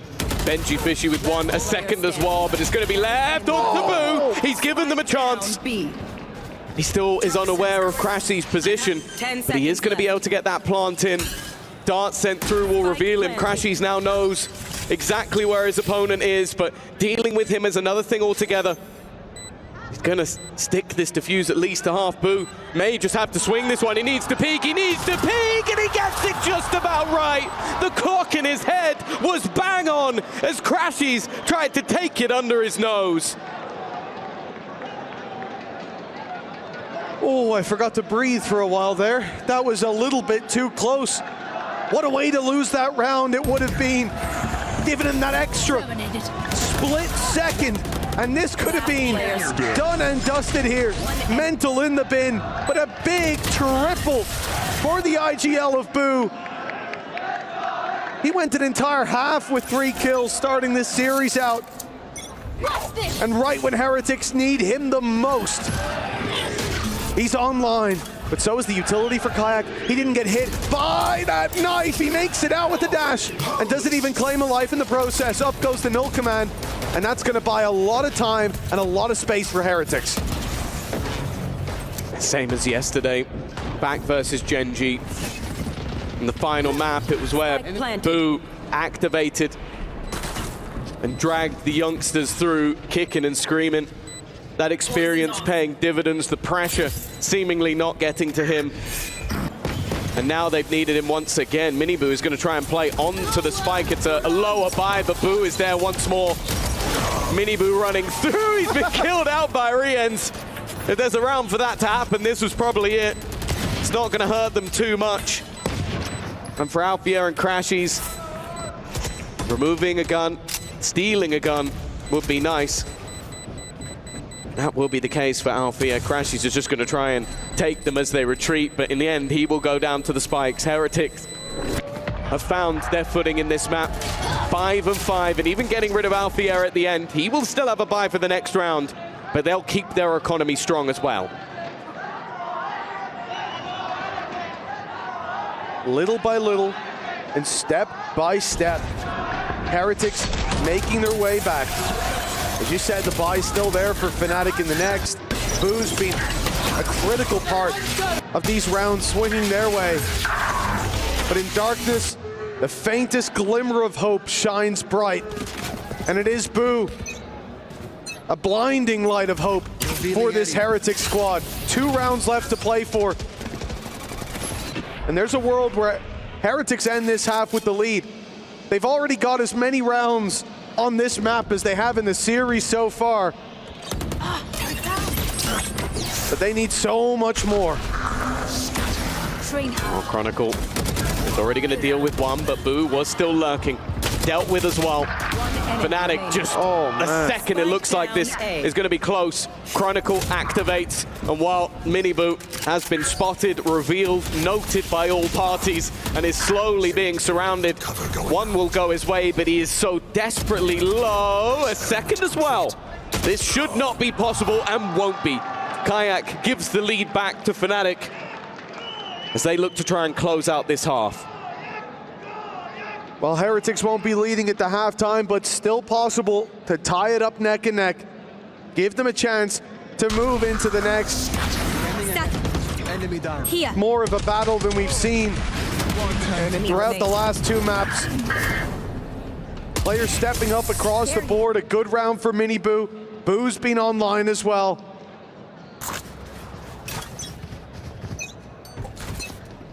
We look to that second half, and if it's a 7-5 lead for Fnatic, with how the pistol rounds have gone, it will still be a gargantuan task on Icebox. There's been positives. That's the main thing. The last 2 maps, Enemy tag. if you went for a toilet break, you might have missed the whole thing. But this one, Heretics have been in contention throughout.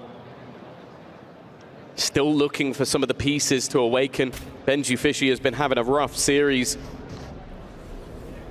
Miniboo has been far from his best, and, well, Woot the same, even though he's had a round or 2 here. But if they can come alive in this map, that's what matters most. Kayak has been phenomenal from start to finish, and he's their first point of contact. Boaster is almost just trying to sell the idea that there's nobody else here, and they believe it, they fall for it. Somehow he survived longer than expected, but Miniboo is trying to fight back, but it's the IGL this time. Boaster leading the charge of taking them through with an advantage. Woot will deal with him. But there are still 3 more players. 30 seconds, no Viper wall to cross, and even a res. Yeah, I don't think that res is going to be coming through, but, well, now maybe. Alpha actually might be safe. The wall goes up. That's the res play. Chronicle's going to make it in. Crashy's going to cover that cross. 12 seconds left. Plant has to be gone for. They've got to look for it. No, they're looking for the kills instead. They want to win this off the fights, and it's down to a 1v1. They know Chronicle's close. Only 4 seconds left. Woot has found him in the corner just in time. 6-6 at the halftime. Woot has given Team Heretics a chance. That's going to have to be one hell of a turnaround from a 2-0 deficit, but this is the best we've seen from Heretics so far. Fnatic could close it in 3.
Riyadh, can we see a bounce back here from Team Heretics, or will Fnatic close the deal? Who's taking it? Team Heretics? Or will we see our first Valorant winners crowned after this map? Is it Fnatic? Let's get back into this huge series. Well, it certainly seems like the crowd is on Fnatic's side, and maybe they've even stolen some of the Heretics fans, because this has been an outrageous performance, at least in those first 2 maps. But closing out that last half, an ace from Woot. We said we needed to see him activated, and if that's not activated, I don't know what is. But coming into this half, there's still a big task at hand. They need this and 2 more maps to go their way. It all starts here with the pistol round, something that so far has evaded Team Heretics. It's been almost 750 days since Fnatic last hoisted an international trophy. They are just 7 rounds away from doing so, and it could start with this pistol round. Woot, though, he has been activated over the last few rounds, but they've gone walking into Boaster. He's run out of bullets. Boo's alongside Woot to give them a hefty advantage here. They have struggled with the pistols in this series, but this might be the most crucial of the lot. That duo, though, still stands in their way. One of them already showing some scars. They have to push into him. Kayak almost catches one in the cross. They know now that he's close. Benji deals with him. His eyes never left that corner. And whoops, a little bit of a miss from Boo, but that's all right. The whole crew is there to close it out. The first pistol round for Team Heretics locked in, and the climb back commences. That's the thing. If you were looking at the last 2 maps, you would have thought the Heretics would already have been defeated mentally. But maybe the fact is the pressure is off. when all expectations are that you are already defeated. That's where they found their footing. Woot now top of the board, 15-9. He was muted in the last couple of maps. A man who has been #1 in ACS throughout almost the entirety of the tournament. It's good to see him show up in this grand final. Now they've got Mitch's really favorite second round gamble over on the Fnatic side. A chance to do real damage, and well, you've just seen why. And a little heal as well from Chronicle. Tending the wounds of Kayak and making this 5v4 a real tangible advantage. This Outlaw is dangerous. The turret's still on mid, covering the cross. Maybe even dealing 10 damage for the Outlaw. The Kayak maneuvering towards this A site. For now, it's the drone spotting it, but they won't be seen. Now they fill in the space. Often we'll see a passive play towards the screens, but if you're stood out in the open watching it, you're in big, big danger. That's a lot of info. 2 players. No. Riens has caught a glimpse of his life flashing before his eyes. 2, make that 3. Looking to defend this site. The conversion here is so important, and realistically, excluding that Outlaw, the weaponry is so weak, and so are some of the players. The danger should have dissipated, but Kayak is still alive. He shot both bullets, though. The trade's still going back and forth as it comes down to just Boo. He's been great thus far, but he's very far away. It's a chance for Althea to not only get the plant, but potentially even retrieve a weapon to play with. However, he doesn't know how close his opponent currently is. What is the last shot? Icebox has always been a hometown for Althea, and he has just put a knife in the back of Heretics. That is unbelievable from Fnatic. The damage was done with the Outlaw. A shot landed onto Wood. He was so low. It makes it easy for that Classic to close him out. But it's Alpha's 1v2. It's the Sheriff on angles up high. And the high ground, a fight won. And a nail driven deep into the coffin of Team Heretics. 7-7, but now the economy in Fnatic's favor. Just as they win a pistol round, the early half still favors Fnatic. It's got to be difficult. You fight your way back into the game. You get yourself that early start that just hasn't been with you the entirety of the match. And the second you do it, Althea shows up. Riens, though, off to a hot start in this second half. 3 kills in the last round, even with the defeat, and he started this one off well. If they could find a response, it would be the best case. But Kayak is just not stopping in his run towards that trophy. Still, though, there is damage, there is cost, there is players falling for Fnatic. This has been anything but clean. And the denial will at least slow things down. That wall slowly being broken, and Chronicle actually decides, you know what, this isn't worth the risk. Oster landing another. Careful. Numbers back in their favor. 35 seconds, though. They're going to have to make a move. No flash left for Woot, though, to try to pop that through. 30 seconds left. Rien's on 70. The Classic in the hands of Woot. It's certainly not going to be an easy connection Scanning ahead. for that defensive side. Toxin screen down. They're out in the open. Yeah, it's an easy finisher. Another round on the board for Fnatic. A decent attempt by Heretics, at least in that first engagement. Yeah, there was some moments in this round where it looked like they could get themselves back into it. But Fnatic, ever resilient, ever diligent, are able to turn things into their favor. Toxin screen down. Oh, Boaster moving himself up the board as well.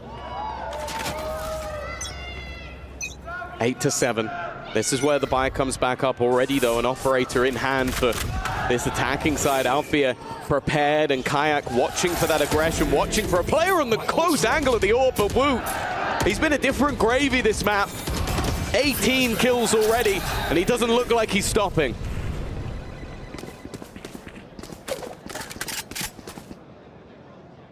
Toxins going up. The B-side hold needs to be strong from Benji or just conceded. That spam a little So close. A little close to taking him down. 9 HP left, but still drawing breath. Still keeping that mid control, that orange control. Or Team Heretics with the turret online. Allowing more bodies to be committed to this side hold. And the tap as they're clearly expecting that utility, but Hunter's Fury doesn't come from the side. It's straight down the laneway. Free pick on the Chronicle. But that's unfortunate. He wasn't even the man with the spike. Boaster tried to fake it, hoping someone would swing and take a risk, and that would be where Chronicle can break back. Instead, he gets slammed 30 by seconds a left. Hunter's Fury, and well, this is the added bonus of all of that utility. Without that duelist, they're able to delay for such a ridiculous amount of time. They're able to delay for such a long time that the opposing side seemingly have given up on this round. 12 seconds left. I'd be surprised if they're still trying to hightail into the A side. No, they're not. Fnatic, similarly to the first map, willing to take those early hits to keep their economy strong. But for Heretics, this is a big win. You keep all of your weaponry alive after a pretty shaky start to this half, and now level things up once again. Yeah, really the outcome of that round could play well for either team. It just depends on how this next one goes. They're both set up with opportunities, 8-8 as well, neck and neck. When you look back previously, it was the defensive sides where Heretics would struggle, or more so up against the defensive side of Fnatic. It was, what, 10-2 last time. They built up their rounds on the attack. Their defense a little bit more stabilized, but they need round wins. They need to have a 10-8 before I feel like they've got that safe little buffer to play with. And with the AWP already ringing out and landing its mark onto Miniboo, the defensive side loses quite a lot of their reactionary utility, of their space-denying utility. A minute 10 on the clock, and Fnatic can take this wherever they want. Yeah, they're patient. They've dodged the drone. Woot was getting ready to get aggressive in that position, and instead they're now gambling, and they're gambling wrong. At least based on the current positions of Fnatic, they have got a fairly open sight, but I think Heretics, with how slow things have been, they've started to realize that maybe there's still a chance they go this way. The drone being heard, the fragment well placed will at least stop Crashies from getting that additional information, but he's going to claim himself a Hunter's Fury, and now Woot looks to try and take the fight. Oh, Rienz has already done most of the work. Seconds left. From up top on rafters, 25 seconds left. They lose Miniboo at the start of the round. But there's no ground seized back by Fnatic at this point. The same call as before. Save the AWP through to the next. There's no point throwing these weapons away. 10 seconds left. At Team Heretics, that is it. This is the game swinging back into their favor potentially. They'll still be dangers in the next. The Hunter's Fury of Crashies has been so impactful every time it's used. With an AWP and a Blade Storm in play, Fnatic will be fighting for this coming one. And that's why we're getting a timeout called. Yeah, is this the first one that they've actually called? ever. I remember all the others have obviously been from Heretics, and the impact didn't really seem to be there up until this map. I believe they were 5-2 down and then started their comeback. A lot of it, the catalyst has been Woot. But in this round, Rienz again stepping up to the plate.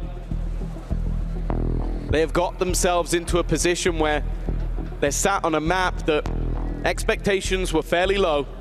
Not a bad map for them, but an excellent map for Fnatic. And even with losing that first pistol and losing the second round of this second half, they find themselves in the lead. It has taken a long time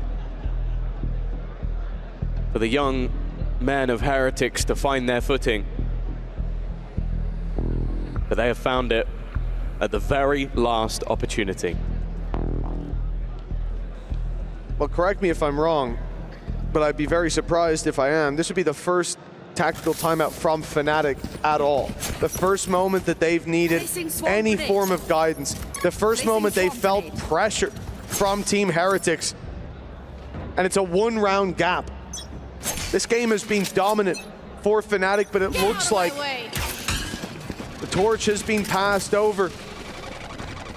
And Fnatic's light shining so bright not long ago is slowly fading, but we know that that spark can kickstart very quickly. To be honest, that might be a confidence boost for Heretics to know that they finally managed to at least make them think about things that are happening. Mini boot still not quite having the impact he'd desire. Looking for that opening off the back of the operator, but nothing claimed, and Fnatic immediately move towards the other side of the map, or at least the majority. Boaster still lurking, keeping the space, but it's been this duo of Riens and Woot that have caused them plenty of issues.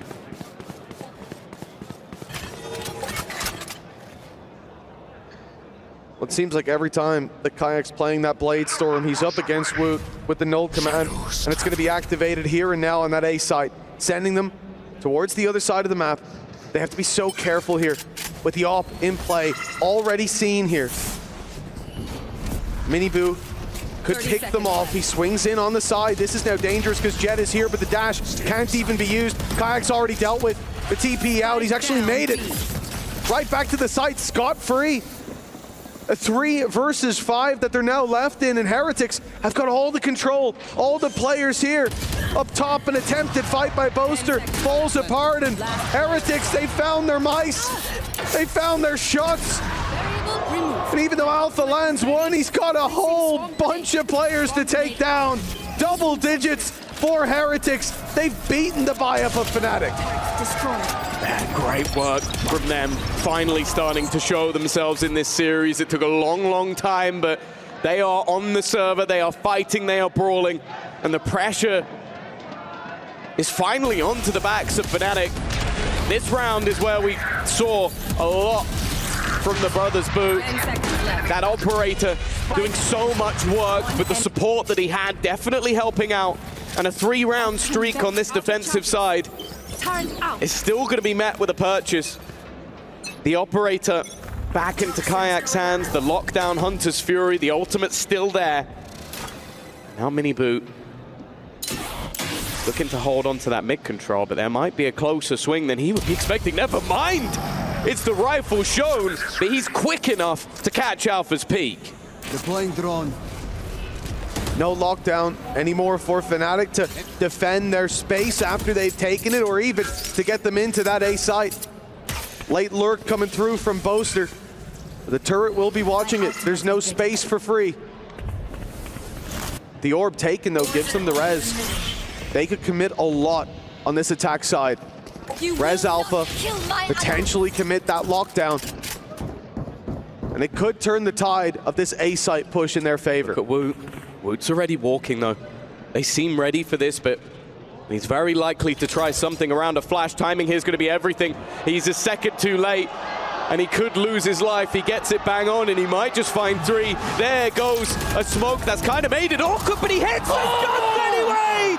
Woot has taken over the round! 30 seconds His left. 22nd kill of this map!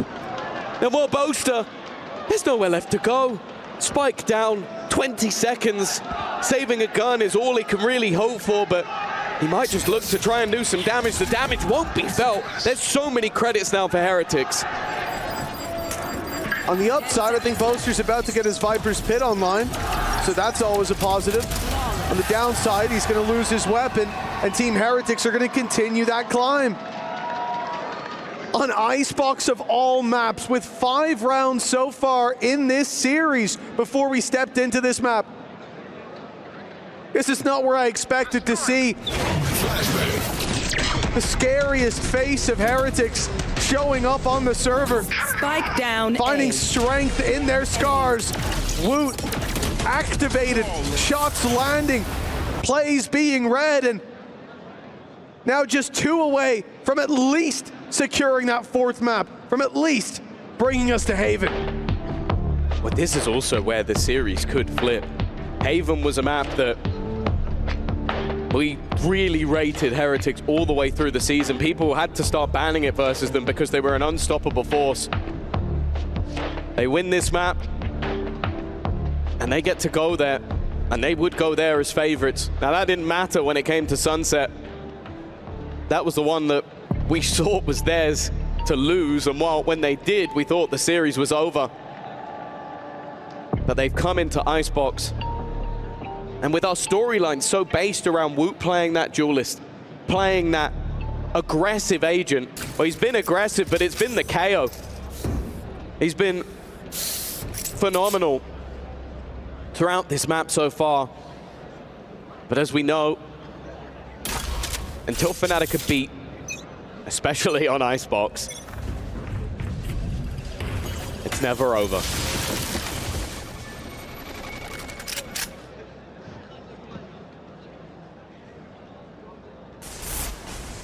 All those ultis to play with. But one was almost removed with mini boost swinging in. Luckily, the drone goes first for Fnatic, so that op doesn't get the opportunity. But now they know it's here. Doesn't look like they'll decide to go back in a different direction, using the Viper Orb to cross through mid, potentially splitting the B site, but they don't need to. They've just taken mini boo down. Holding the gap in the smoke was Chronicle. And a nice shot by Boo, pulls it back. Yeah, they're putting him under pressure. He's trying to fall back behind the screen. Benji is watching and waiting, and he will catch Alpha. Yeah, the advantage that Fnatic had is quickly diminished. And Chronicle atop the wall is trying to find an opponent, but Heretics are being far more patient than maybe their opponents expect. They're taking damage on the way in, and the spam onto the wall is an attempt to make things interesting. Woot already quickly on the scene, maybe expecting someone in the corner, but now spots Chronicle. He hasn't, however, seen Crashies. This snake in the grass, this sneaky corner, that one was easy. The rest will be tougher. Hunter's Fury for the post plant. 3v3 as they go up the rope. Poster falls and Chronicle does too, but that pick, it enables Crashies to use this ult to deny. And he almost catches Boo on the rope. Shock dart through. Boo barely avoids it, but time is ticking. He has to force Crashies into a fight, and he will, but he's not gonna win it. Crashies keeps Team Heretics away from map point as the climb continues now in Fnatic's favor. It's been a streak of rounds that they needed to end. But Crashies calm and collected. The catch onto Woot was important. The dealing with Benji was the beginning of the end. And when it came to the clock, when it came to the clutch, accident, bro. that is where you feel the confidence in this man goes through the roof. Him and Kayak still atop that board. Revealing it. While for Heretics, nothing would be more cruel than coming close. Oh, Crashies doesn't have his ult anymore. Mistakes were made. That's what he was saying in the replay. Yeah, he ulted by accident after the round. Oh no! At 11-9, that's gonna let the Hunter's Fury, not the Hunter's Fury. There's no Hunter's Fury. That's gonna let the lockdown go in for Benji. That's pretty disastrous for Fnatic. What the hell? Well, we'll see if it comes back to bite them. Flashbang. Flashbang gonna be thrown over his left. So many blind is perfect for Rians, but Boaster swings back in response. Woot still on the site though, has kept the advantage in Heretics' favor, and there's still two more players to deal with. Boo playing ahead of the curve. The first comes easy, but Alpha got two there. Woot must have been standing directly behind him. And now it comes down to the battle of the Killjoys. Benji 30 Fishy seconds left. has not had his best series, but this round is more important than maybe all of the rest combined. The time is on Benji's side. He spotted him. Now they both got the info to play with, but Alpha still won't be able to find a spot to plant. He's looking for the pick, and he finds it! Fnatic on their feet, just one round behind!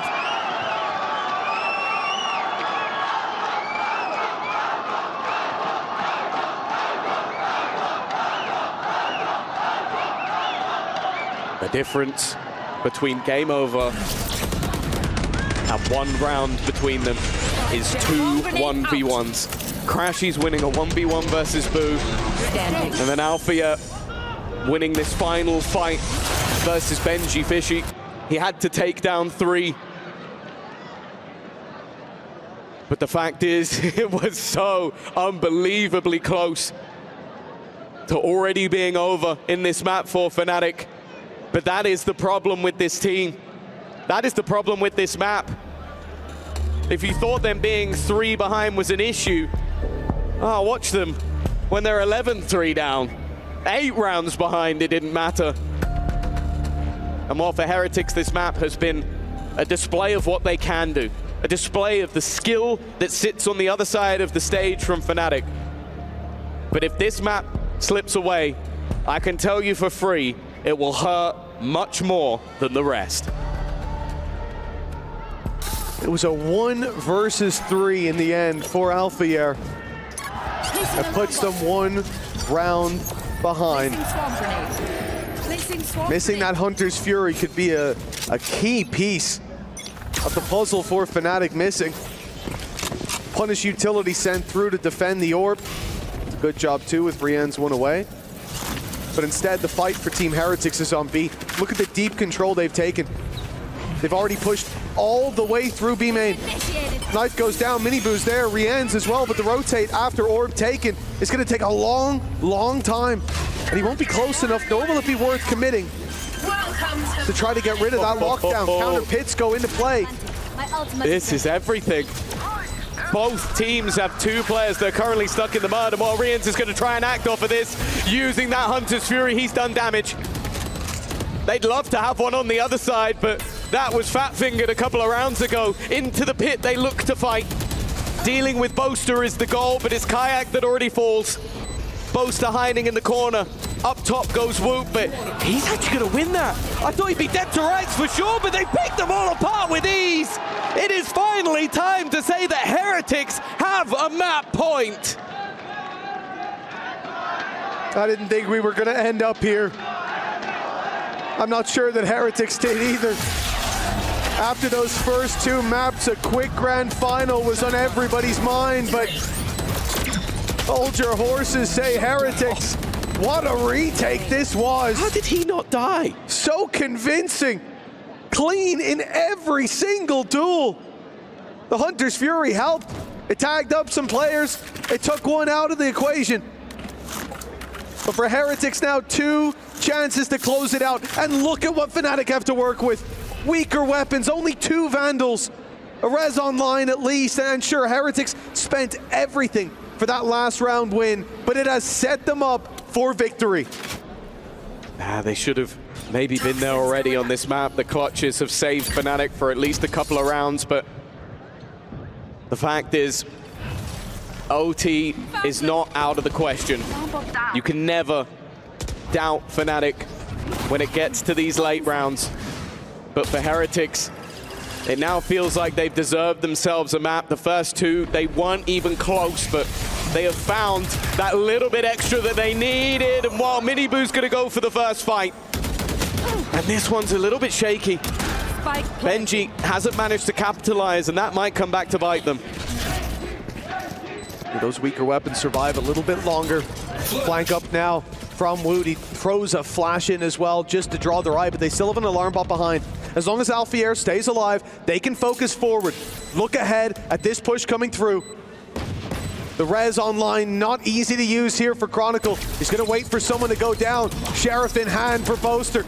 Wrapping around in towards his orb. Reveal goes in, but most of the players are already dead and gone. It's only Boo tapping, but he's seen to not be on it. There's no way for him to get this done. And Chronicle, with a 3-piece, brings it down to just 1 round.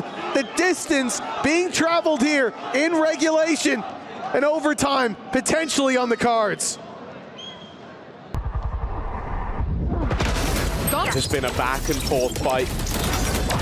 The 3rd map delivering more than the last 2 combined, but as said, for Heretics, it would have been nice if they could have got it done a little bit earlier, because now the heart starts to race, the blood pumping furiously.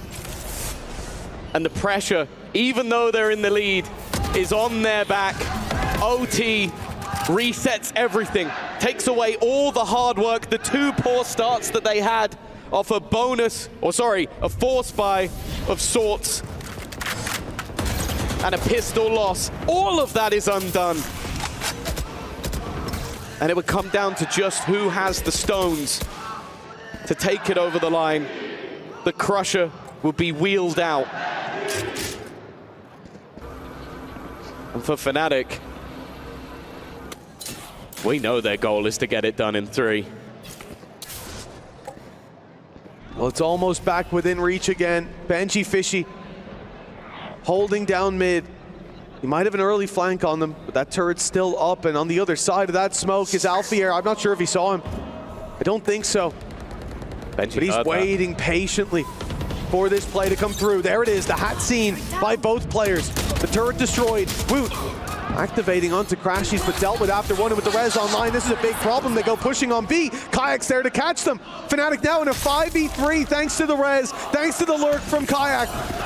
But they're still going into the A site, still walking into the heavy numbers of Heretics. No ultimates to fall back on though, but time on their side, 12 seconds, it's running out, and it's all Kayak, he's too far away, they've done it, Team Heretics, short of the most incredible clutch, have taken it across the line, map number 3. Actually turn this into a series. For Fnatic, they win it here, it is done, they crush their opponent's key, they are immortalized in the totem. 2 very different outlooks, but both desiring this map. It seemed like fate had chosen a side after the first 2 maps, but now it seems to have swapped over to the other. Team Heretics already opening up with a double, and it's Woot to claim first blood here on Haven.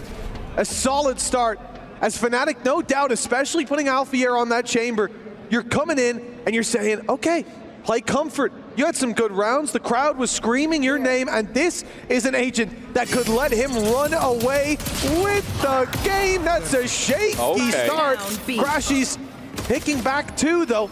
He's given them a chance, but he is boxed in. He's also tagged, but it doesn't seem to matter. The low HP is only making him stronger. I have the spike. And after the double opener, he's going on a wraparound, but so is Miniboo. Timing here will end up being everything. Boaster has got the right idea and he's won the fight. A 3 versus 5, now diminished to just Boo remaining. And he's soon going to realize at least where one of these players is, but he does not know where Crashy stands. Spike planted. And now they've got everything to work with. Garage control, long control.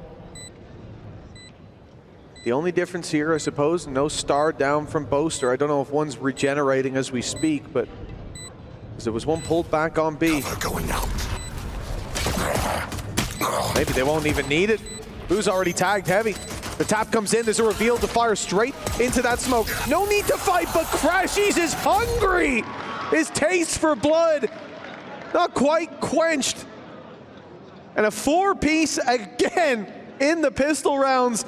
This time it is Fnatic finding the dub. Yeah, well, that pretty much has been the case in the majority.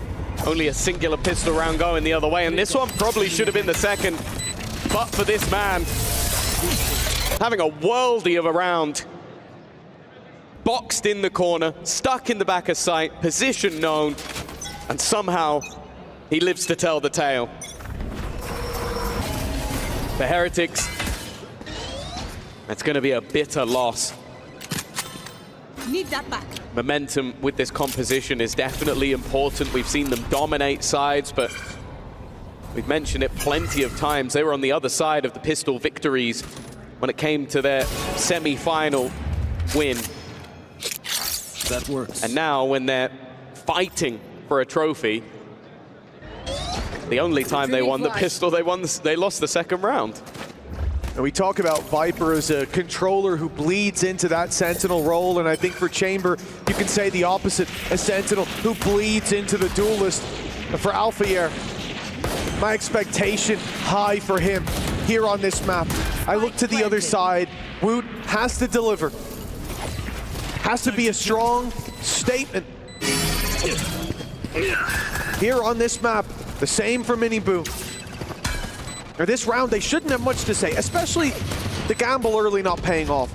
The seaside open, the plant down, Boaster, okay, he's dealt with. He's one of the players who only has a pistol. The rest, that's where the real brawn of this round sits. A lot of spams going down. They'll even take Miniboo. And at this point, they know that Spike isn't being defused. As that smoke fades, this is the benefit of having so many of those rifles to play with. They couldn't see the Spike wasn't being stuck, but they could certainly suspect it. 2-0, relatively clean for Fnatic. Yeah, they keep all the weapons. They're even happy to trade out the Marshal, but ultimately, for Crashies, the goal was to gain orbs, and that's exactly what he did. No real cost to be endured in this one, and the start from Fnatic is one I'm sure they'll be very happy with. Oh, there you go. But this is where things get interesting. A purchase, the first for Heretics. We know that their composition revolves around aggression, but for now it's more of a stalemate. And in fact, it's Kayak that's looking to take space. Great economy management as well from Fnatic early on. They basically have a full buy already, and it stands to them in this early engagement. Your quasi-duelist. And the man himself tagged down to 16, but Kayak still draws breath. The A site taken as a result. The plant soon to come in. Like I said, Fnatic, you know, this is their bonus, if you want to call it that. But it still has so much hope and promise. There's a gate crash in, but for Miniboo to take this, that flash will need to be perfect. I think it will just be faked, and then they'll go swinging on in. The bow in hand, it's giving info, but it's not needed. 16 health in that corner. He stays aggressive, and it works wonders for Fnatic. Very comfortable in that post plant. This didn't look like a bonus round whatsoever. The initial fights go their way, and from then onwards, it is comfortable, and this man, his name is slowly being etched into that MVP spot. As said, at the beginning of the day, it was almost set in stone that if Fnatic won, Chronicle would be the MVP. And let's not pretend like he's had a bad performance, but Kayak has had an incredible one. Crashies as well. And once again, they're going to start off with a strong start. Heretics have been slow. And then the first two maps, that was enough to kill them off. In the last, they fought tooth and nail for the victory. It seems like this map is going to have to be the same. There's still promise in these kind of rounds. I mean, nothing is granted, but they would need something to go their way early, and the problem is the info that went their way pulls them towards this A site. Fnatic still have a wide net spread on this round, but they're giving it up. The mid control being conceded. Boaster moving towards C. I mean, he's got an outlaw. He's looking for a pick, someone to swing. Setting up smokes as we speak, though. This will be a committal at least to start with, and Heretics have read it. Their rotation is perfect. 4 players ready and waiting as their opponents knock on the door, kick down the gates, and then turn and flee. They've baited the rotation. Look at the space. If Boaster didn't fill this in, if he didn't connect the dots, they would have ran into an ambush. And instead, everything is there for Fnatic to play with on this side of the map. Yeah, he's even spotted the kill trip in the corner and then just pinged it. Didn't want to break it because that would give the game away. That would tell Heretics that he was here. Instead, he points it out to his teammates and goes looking for the fight. A huge advantage already picked up. And while Alfier's position, it's only going to get one, but well, it's more like one and a bit. Boo is on his last legs. Great shot. And they're going to need Woot to hit God mode to win this round. Crashies has been nuts. He denied the drone on the way through. Woot, though, pops down the wall. That could get us to at least halfway on the defuse, but in goes the Hunter's Fury. A big difference now as Crashies is going to eliminate time! Boo left alive, and it doesn't matter, live or die. The round has gone to Heretics. They gambled incorrectly and still walk out with the victory. I was almost certain he'd get it to half and let go. He was the man with the rifle, but clearly just the sense from this superstar that maybe, just maybe, I could tank myself an extra hit. And that was all it was. Just having that additional little bit to get him through the round. A victory that never should have been. Destabilizing. And for Heretics, an extra little kickstart, a turbo boost for what is their defensive side. And all the dominoes fell in their favor. Taking down Alpha, retrieving the weapon, that was Woot. Then he swings wide, catches Boaster, getting a little bit too aggressive. That removes the gravitational well. It could have stopped the defuse. It could have bought them more time. Denied that wall from Woot having any impact. What? He's just shot through the smoke and taken down Kayak. An unbelievable early pick in a round where credits are invested on the other side and they're on the line for Team Heretics after losing so many players in the previous. That's such a valuable pick. Yeah, with dimensional drift now available, that would have been wonderful, especially in tandem.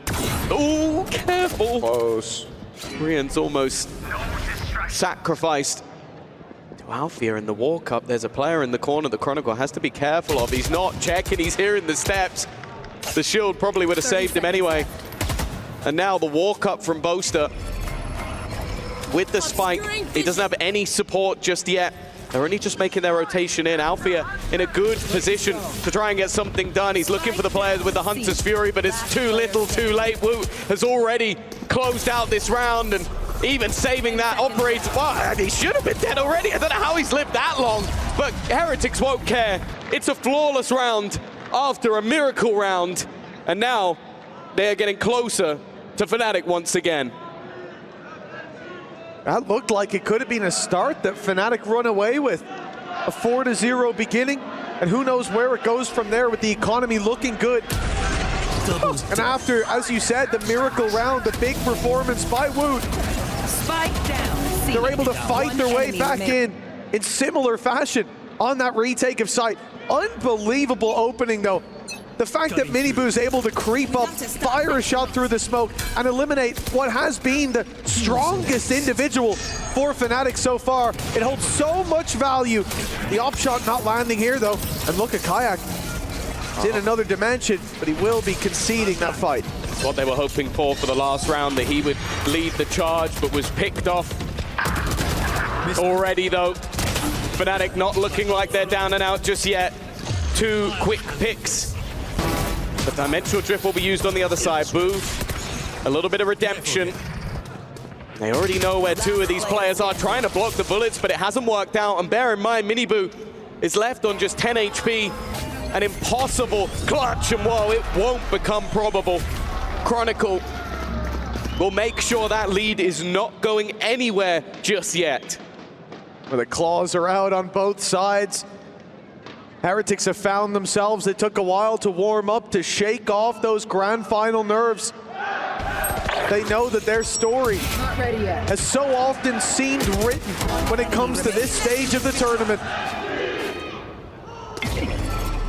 Perhaps being reminded of that if Fnatic find a few more. 4-2, but thanks to them winning a low by round, surviving with so many in the previous, the credits are still there. But they are now on the edge. And it's a long way down after the climb back on Icebox. If the economy slips up here and Fnatic get that early lead, you think about the value on defense from someone like Alpha here on that chamber. He's going to be a nightmare to deal with. They need as much of a buffer here as they can possibly get. Yeah, it's safe to say that in normal circumstances, Heretics' attack side is normally phenomenal. Like, they are normally a squad that are so comfortable, but it is something new. It's something different. And it's something aggressive that Fnatic are pulling out. So I agree. As much of a buffer as they can, so they at least have opportunities to figure out Fnatic's second half. In the last map, I think it was 5-2 down. They took a pause and came out with a pretty decent half. Want to fight it? Fnatic, though, they're trying to sell a ruse. They've pulled off an immediate dimensional drift, which gives them so much space. The cam, though, is going to be integral. And actually, Benji goes ahead, and so does Miniboo. Kayak grabbing another, though. Yeah, this is now spiraled out of control. Time to jump. Heretics down by 1 just moments ago. They held the advantage, and now they're being picked apart. Now you see the value of that early pick by Miniboo. He deleted Kayak, and they had to fall back on other individuals. But when this man is still drawing breath, you're soon to run out of yours. Stuck on 2 rounds. Heretics shut down by the familiar face on the other side of the stage. Other thing that Heretics thrived with going into last year was picking up young blood. They went into the tier 2, raided it, and brought in superstars. Woot was only just old enough to play when he joined the team halfway through the year. Benji Fishy went through the grind to get there. Fnatic this year decided, you know what, I want a piece of that. Picked up Kayak, and well, it's looking like they're ready to make history with him as, at minimum, the grand final MVP. Crassy's definitely close behind, but this man has been on a tear. Well, unfortunately for Heretics, that is the end of their purchases, at least for now. But what I will say is Woot's hero rifle has saved them more times than I'd care to admit. Not only that, Miniboo on a Marshall we've seen before. Great timing, and Woot's gotten out. Activates his shield just in case those spams through the wall could catch him. It's just 1 bullet without that. It will soon be fading. The rest of the squad, not so well equipped for these battles.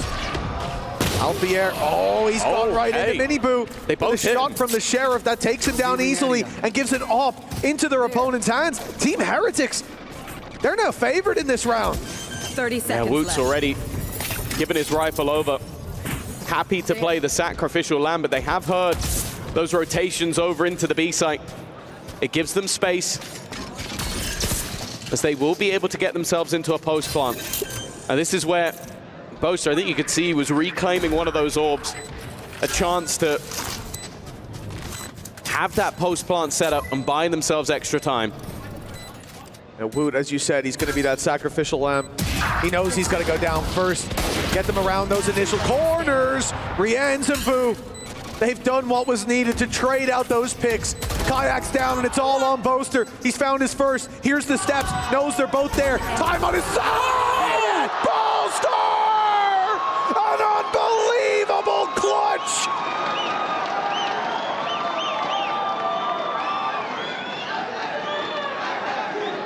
He may not always top the board. He may not always be the man to lead the way, but you put this man in a clutch situation, one that could change the course of a grand final, one that could change the course of any match, and he will deliver. And that might just be one of the moments that Heretics are going to live to forget. He chose his moment to perfection. You want to play? Let's play. And has won a round that could have been the lifeline. Boo in trouble, already stunned up. And an aggressive position hasn't worked out for Miniboo either. This leaves Rien's out on an island. And while that island is going to be discovered. Oh, Rien's, he's in trouble. The shorty to the back trades out Chronicle. They don't even lose their flank protection, thanks to having Alfier in here. So again, all eyes focused forward. The drone goes through, Heretics are kept back, and look at the credits. Economy so desperately low that even in the face of a 7-2 lead to Fnatic, they will be conceding this round. The 2v4 not looking worth it. It's not like they can dent Fnatic's economy that much. It would only do more damage to their chances, putting a few more rounds up before this half is over.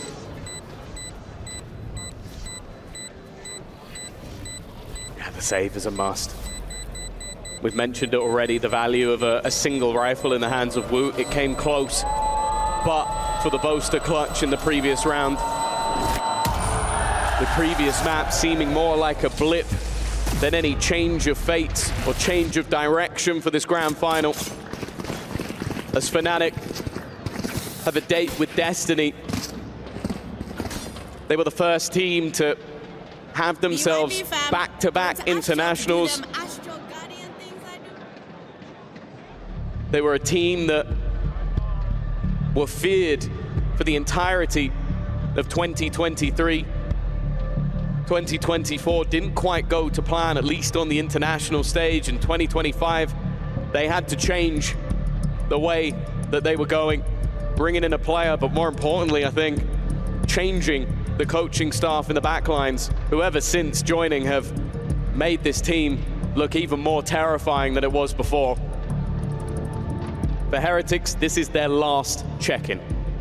You can tell how poorly this first half has been going with the fact that Neil, alongside Weber, have felt the need to use this pause again. But they know that that attack side especially, this squad thrives there. They just need to give themselves a chance. You can see it in all of their faces, even just that snippet of Crashies there at the end. Chronicle losing his mind as Boaster hit that 1v3 that, I mean, they were already charting their course for victory, but this one truly set them along the way. 7-2. A 5-round gap now between these squads. And Heretics putting a decent investment into this. Woot does well. That's ult online, but he can't quite use it from this position, or it'd only be a one and done at best. He'll get out though, and now that's a real. Oh, he won't! It's Kayak again! This guy's absurd! That's the round! 4v2! It crumbles to dust just like that! Yeah, we mentioned the hero that Woot can be, but he has been nothing but a sidekick to the superstar that is Kayak. Anything you can do, he can do better. And for Benji and Boo, Here. it comes down to what can you even achieve in this round? You go for it, maybe you lose a weapon. You don't go for it, maybe you lose the match. Benji at least going to try and make things costly. Boo, of course, has nothing to lose. He now at least finds himself a Guardian, but he'll be able to buy in the next round anyway. And while caught with a smoke in hand, this is looking comfortable once again for the side of Fnatic. The work has been done, the prep has been heavy.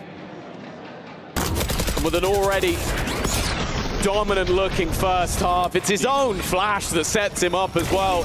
He'll write the theme tune, sing the theme tune, and perform a dance to go with it.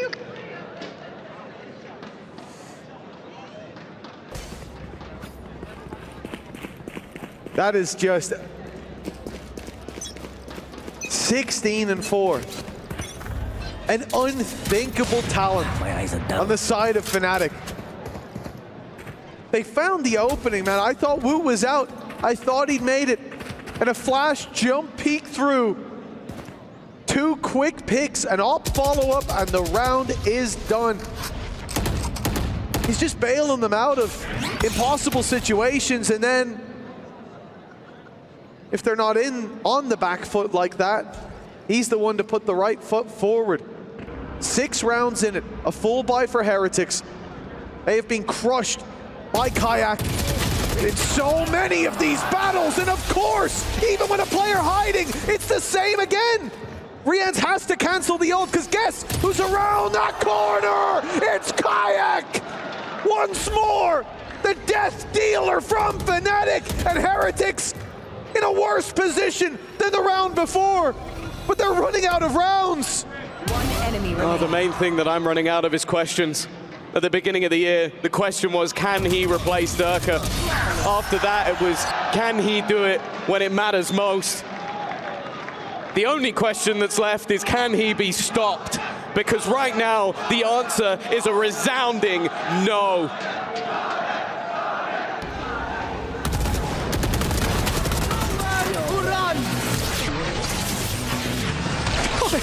Dodges both pulses and drops the Hunter.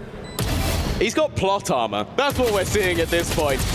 He's the hero that, well, the movie would be over if he died. 18-4 in his rookie season. In a grand final, Woot is going to try. Woot is going to try and fight the Menace, but instead, well, he eventually goes down. He took the decoy. The Steel Garden will take the guns away, though. Chronicle wary of the corners. You've beaten the beast, but can you take down the rest?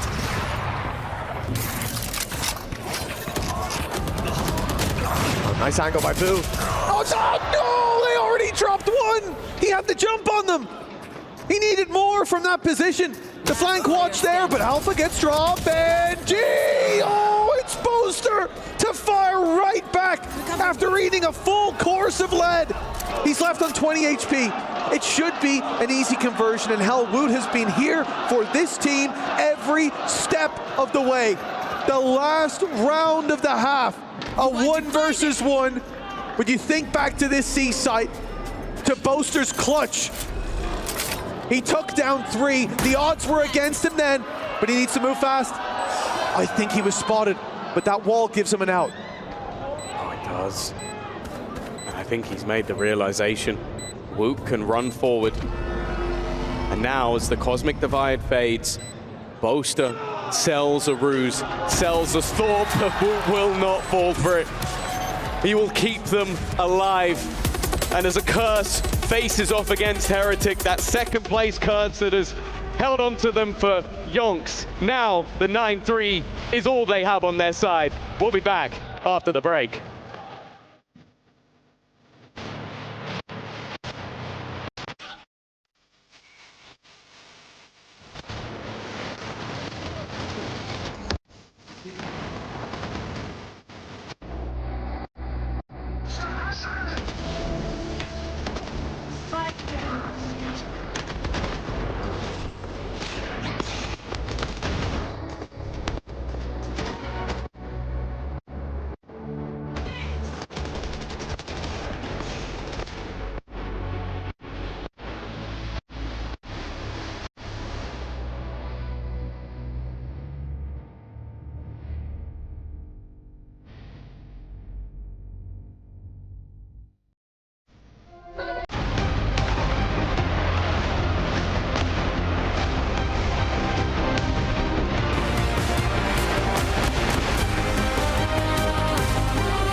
Be the final half of the EWC Grand Final as Heretics once more glance at the Crusher with dismay.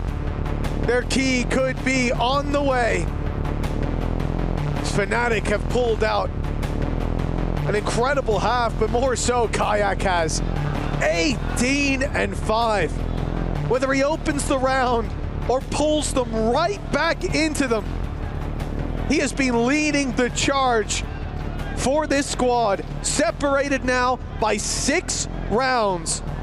And they've won almost every pistol so far. This was the map that Scanning ahead. Heretics were able to take away from Fnatic. It was the map that in the last best of 5, when Fnatic had a couple of bans, they took this one from them. Didn't allow them to play it. Feared Heretics on it. Now, they sit firmly in the driver's seat, and Heretics need to prove why this map, this attack side, has always been something to fear. Sleep, brother. Nice start. Alpha Air down. We know that the attack side can be strong, but if this pistol goes the other way, it will have to be something to behold. Heretics have lost control of their flank. Short at least still theirs, so Long and Heaven the dangers with that deep hold over defender spawn itself. They'll concede it for now, assuming there'll be utility, assuming that most of the players are coming from elsewhere, and they're very correct. Boaster caught, Short secured, Heaven taken, as Crashy's corpse falls down below. It's only 2 left. Chronicle, and Kayak, and they will be dealt with a much-needed pistol round for Team Heretics. It's a lifeline. That's what it is. It's a lifeline. They will be able to at least have an opportunity to fight on this attack side. It's been favored for them. It's one where they thrive. And with the conversion in tow, it gives them an opportunity. As mentioned though, it's a very different look from beating Fnatic with a composition that you stole from them and beating them on something new. A team known for innovation. Time to jump. A team known as one of the best. And well, in this round, not a lot to play with, but a Marshall in Kayak's hands somehow still seems dangerous. Well, thankfully that danger's put to bed immediately. And the weapon, for now at least, not retrievable. Kill them. Solid follow-up by Miniboo as well, as now we go 5 versus 3. Classics across the board from Fnatic.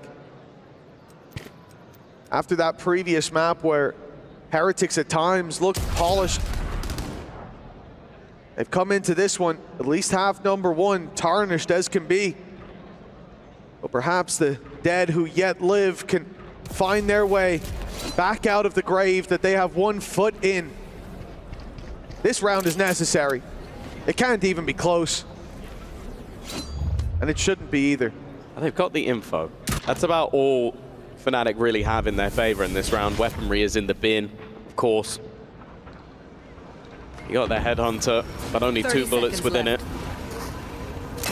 Heretics are being incredibly careful. Boaster already being spotted as well, and so has Alfier. All danger is avoided as Heretics keep that one squeaky clean.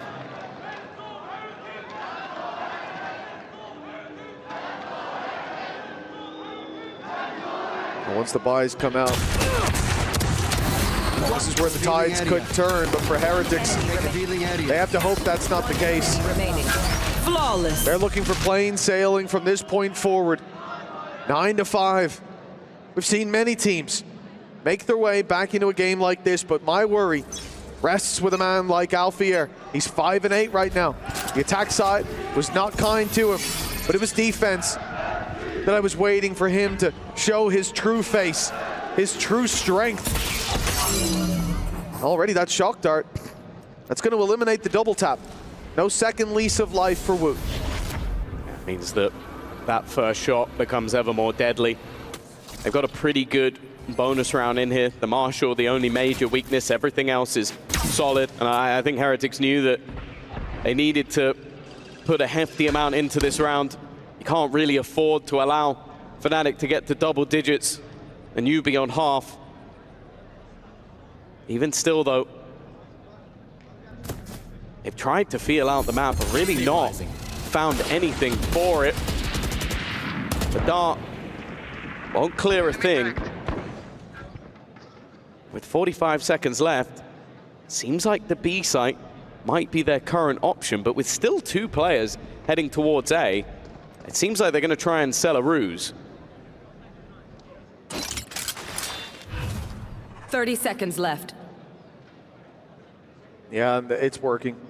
Decoy goes through, flash in, I think, for Miniboo, and he bails immediately. The B site wide open. And Chronicle taken down. I think that was through the smoke, maybe just as it bloomed. They caught a glimpse of Chronicle. With 10 seconds to plant, undeniable. The side of Fnatic, a 4 versus 5 retake. They've lost garage control. This whole left side of the map is now a danger zone. But from what we can see, Heretics don't have a ton of control. Once that trip is broken, the pressure is very much on Boo. Yeah, he does have the backline being watched by Woot. They're trying to play this one together, but instead have opted to reposition back to the rest of the team. And that time is now ticking quite far for a squad that hasn't got anywhere near the site. Woot is already going to add another to the death toll with Miniboo alongside. That is a clean bonus round coming out from Heretics. It needed to be a big boost coming into this second half, and that's exactly what they found. An injection of rounds. And we've seen them in this position before. I think that might be for Kayak. Probably. I think I know who that's targeted at. One enemy Just remains. at least slow down a little bit here. But I don't know quite how long that is going to last. The thing is, Heroes on the other side stepping up, and the win condition of Woot playing on that ISO. He's here for the team, at least for now. Great connection from Alfier on the defense. As I said, this is where that value can be brought, posting on an angle, keeping information, and instantly getting out. Of course, economically, winning your bonus like that sent the credits through the roof. Even damage in this round won't hurt Heretics too much, but it's more so just the nerves of losing that opening pick. It's always going to make things just that little bit more worrying. And they're trying to figure out the map. The problem is they don't really want to leave their group. So they put Boo as a sort of lurker in case there's some C aggression, and now look to rotate back in that direction. The problem, though, is that Fnatic are starting to realize, okay, we haven't seen anything in a while. They're re-aggressing with the drone. The Bucky in position, this could be everything. 30 seconds left on the clock, and they're only just looking to put the pressure on. The Bucky's still there, and Chronicles found another. It's looking like it could just fall apart here, but Boo's trying to save them. That's the spike down. And now re-enters all the remains. 20 seconds. And they know where he is. They know exactly where he is, but they're not fighting him. They're not looking towards him. They're going to the only site he can face off against, and they are waiting patiently for him to try and plant the spike. Fnatic are going to win themselves a thrifty, and a lot of that came down to Chronicle. Well, he has been a man in discussion for the MVP. Some of the performances that he has put up throughout this tournament, he won't be forgetting for a long time to come. Teed them up for victory. It's the 21-8 Kayak to strike the final blow. And that one cuts deep for Heretics. 9-7 as it would have been. Decent bit of economy as well, as it should have been. And instead, their opponents fighting right back in. A gap of 4 and 3 away from lifting the trophy. Crashies has already been irritating, consistently working to try and remove that shield with shock darts already. It is going to be Boaster to be claimed. A chance to remove the smokes, and Woot's not missing that shot. They might think the site's lighter defended, but there's still 2 players here. There were just a second to go. Blink and you miss it. Woot and Boo have deleted the duo on that site and left 2 to potentially just go for the save. Chronicle and Alpha, one of which is an operator. Not something you're going to want to risk on a round like this. And indeed, it doesn't look like they're too keen to go swinging in. I really like the pace change from Heretics. The last round is one where you run out of time. That's basically what it came down to. You had to gamble towards the end because you thought maybe there'd be more space or you could get an easy trade, and you walked into a Bucky. You got a nasty surprise and it went wrong. So they go back to basics. Quick push, use the ult, clear out the smoke and stuns and everything that comes with Boaster's utility, and then you execute in that direction. No complexity, no changes mid-round, no back and forth, just keep it simple, keep it basic. And they win it comfortably. And off the back of that, Fnatic are going to call a pause. Okay, once you didn't have the weapons, that could have been a less worrying sign, but that was clean. Yeah, it makes it look like that previous win was a bit of a flash in the pan. The timeout, the course correct before this gets out of control. Your opponents closing the distance, looking like these are rounds that they can repeat. Even just giving the players a moment, take those deep breaths. This is a moment for Fnatic to show us the face that they did on map 1 and 2. Hell, if we go to 5, this is anyone's game. Heretics, they're looking like a completely different squad to the team we saw mount that stage just a few hours ago. Oh, for sure. Map 2 feels like a lifetime away. Maybe because it was over in 20 minutes, but it was a different squad. And a reverse sweep, it seemed impossible when they went 2-0 down, but somehow they've got me questioning whether or not they can do it to Fnatic. Retrieving flash. After what was a dominant first half, they're proving once again that although they may be youthful, Retrieving thorns. they still have some resilience left. Of course, Fnatic are still in the lead. The pause taken early. And once again, it seems like they want it to be pacey, but the Thorns is going to slow them down. Nice shot. Crashes is being deleted and left Alpha all alone on that A-long angle. Holding with the op in hand. Looks like Heretics. Trap placement. Rotate out a middle towards a main. They're going to challenge him. Has his TP. Fall right back to it, and that's exactly what Alpha Air was looking for. This changes things a little. They maybe thought they'd have that space for free. Kayak, he knows who's coming on the other side. He's going to try and fall into the close corner. They've already put the paranoia through. He's waiting, but he's dealt with. And on the other side, it's again another ultimate that does damage. The Hunter's Fury puts them 2 players up. The pause, as of right now, seemingly not making a difference as, again, a more direct approach from the side of Heretics leaves Fnatic in a spot where they kind of have to save. Well, especially with the op as well. If Alpha was maybe 1 orb closer, you get your kill and your death, you're good to go for the next anyways. But you look to Crashies, you look to Boaster, they don't have the credits. Can't fall back into those rifle buys, and so, yeah, it's the right call. But it's got to be crushing to have the round set up like this. Crashies just taken out of play immediately, no trade. It takes a while, and eventually Alpha gets one, falls back, and the site crumbles so quickly off a few pieces of utility. The Team Heretics 2-round gap. And this map that at halftime was looking like it was close to over, like a pistol round could bury them deep. It's now very much back up for grabs, and a lot of that comes down to the attack side. You talked about it in that first half. We know Heretics are reliable there, but you never know when a new comp comes out on the other side. Alpha Air, if he's on fire on the defense, if Kayak can keep that spark lit, well then, I'm not sure the side matters. Yeah. But it didn't on Sunset. It absolutely did. But here, it's a different story altogether. No, they've been great. Woot, 16 and 10. I think if you told me in the first half that he'd only be 6 kills away from Kayak, I'd have called you crazy, but he has started that road to recovery.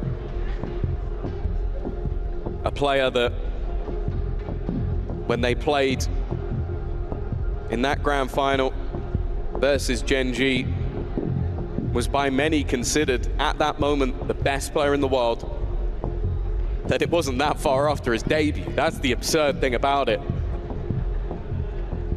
It's been said that some in traditional sports burst onto the scene, and that's exactly what happened with Woot. But he's still showing that there is a lot left in the tank. Ascent, we've mentioned it. That's where you head into another realm of double duelist. Yoru on either side, and then a chamber jet. A lot of similarities to what we're seeing on this map. And in what will feel like it comes down to the individuals, less so the strategy. And for Fnatic, they started this series off in such dominant fashion. The first 2 maps made it feel like the third was irrelevant. They went into Icebox, and somehow that's where Heretics found some footing. They'd invested in some ice shoes, got some grip.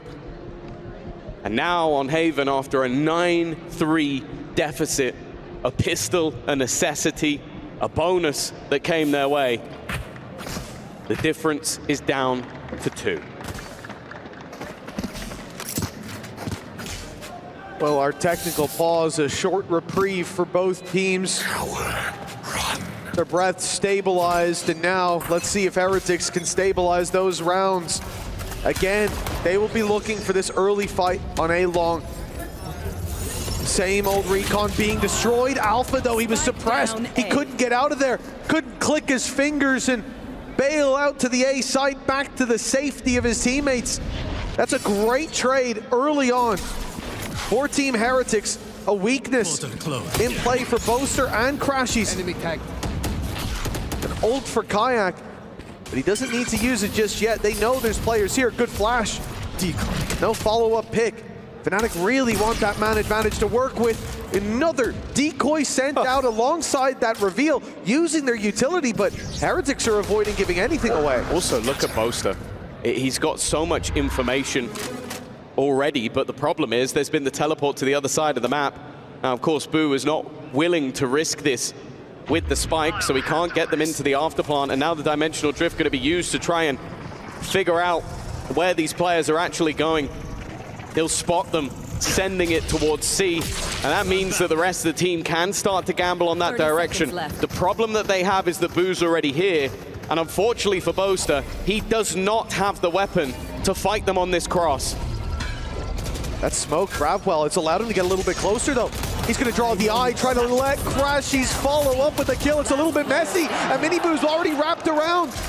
Boo just bought time, trust in his teammates. And it's left it into the hands of Kayak. If he wins this one, it will be another one to add to the books, but it's Miniboo, the duelist on the other side, to take him out. Yeah, huge round. Even though there was a lot of weaknesses for Fnatic in that one, there was still moments of danger, opportunities that Heretics had to deal with, and they did. Planted the spike. They brought this back to within just one round, a dominant half. And the smiles now starting to fade. It's never a Fnatic victory without at least a little bit of stress. Surprised he still got a full head of hair. Yeah, him and Devard both.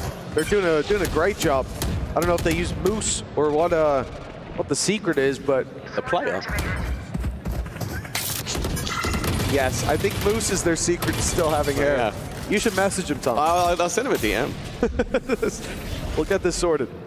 The Team Heretics 1 round away from equalizing from the depths of despair, 9-3. I don't know how they've managed to make this work, but they are on the cusp of something beautiful, of something great. This comeback in the BO5, unlike anything that I've seen before.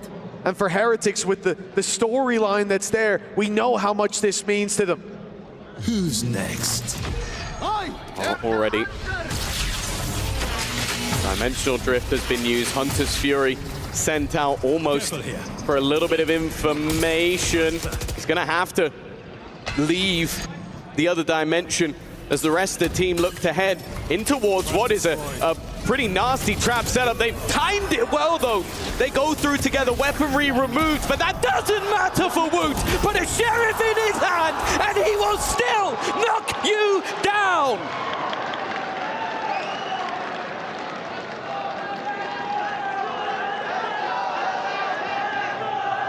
Well, this is the Woot that we were waiting to see. This is the Woot that was missing on map 1 and 2. The promise for this squad. And it comes in on the ISO, but this has nothing to do with the agent in play. Clean and clinical shots. There were teammates there in case he needed them. Trades that were possible. But Woot doing it with the weaker weapon, that has sent Fnatic into a spiral. That's got to sting. You take his weapon from him, and if anything, it made things worse. If anything, it made him seem even stronger. And Fnatic, I said it at the beginning, they are not a team known for choking, for letting games slip away. They are renowned for comebacks. They are renowned as the squad that makes you struggle to breathe when you are firmly in the lead. Well, from 9-3 up, They now sit level. Heretics are proving that their attack side should be feared throughout the land. And they are silencing anybody who questioned this roster at this side. Tour de force in for Alpha, yeah.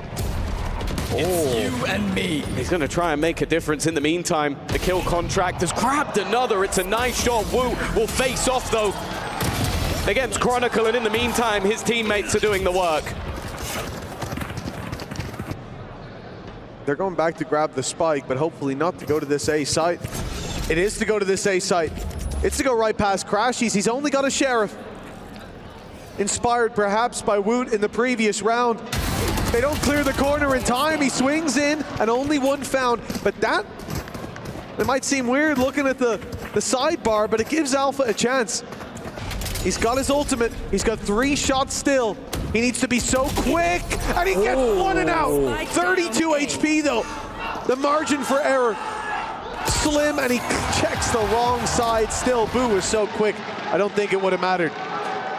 It was a gamble that had to be taken, and a gamble that didn't pay off. The tour de force damaging, but at this stage, as we've said so many times for the other side, damage has become irrelevant. The whole squad of Heretics now believing that this comeback can be a reality. And in that belief has been an incredible second half. 8-1 thus far, and this pace is something that's been so difficult to deal with. Kayak is under pressure. They know where he is, and he's had to escape, but he's left Boaster behind. He's done well, at least. In fact, he'll take 2. The IGL leading by example in this round, and he might have just given a chance to Fnatic to level. Oh, he definitely has! But Benji Fishy, he's made the big play, the double takedown, and the reset as he falls on back. Crashies has seen him. He knows he's got timing, but Benji might be able to slip right past that trip, and that's exactly what he's done. He's safe now from this play. A cam to fire through if they do go to smoke this off. But of course, who's going to be the one smoking it? There's no one left for Fnatic to deny that control, and Miniboo has just mowed down 2. Crashies alone. The rising tide of Team Heretics is sweeping Fnatic away. And it looks like he's got no chance if they play their cards right. He's made that realization, and he will run for the hills, taking the big gun with him. But Team Heretics, 9-3 down. They are just 1 away from taking us to map number 5. 13-4, a 13-1. A poor start in both halves of Icebox. 1 enemy remaining. And a 9-3 deficit. And somehow they are 1 away from being bang even, level, with everything riding on Ascent. They've got to try not to get ahead of themselves, because we saw that in the last map, where it almost slipped away. But only a singular round so far in this defensive half for Fnatic.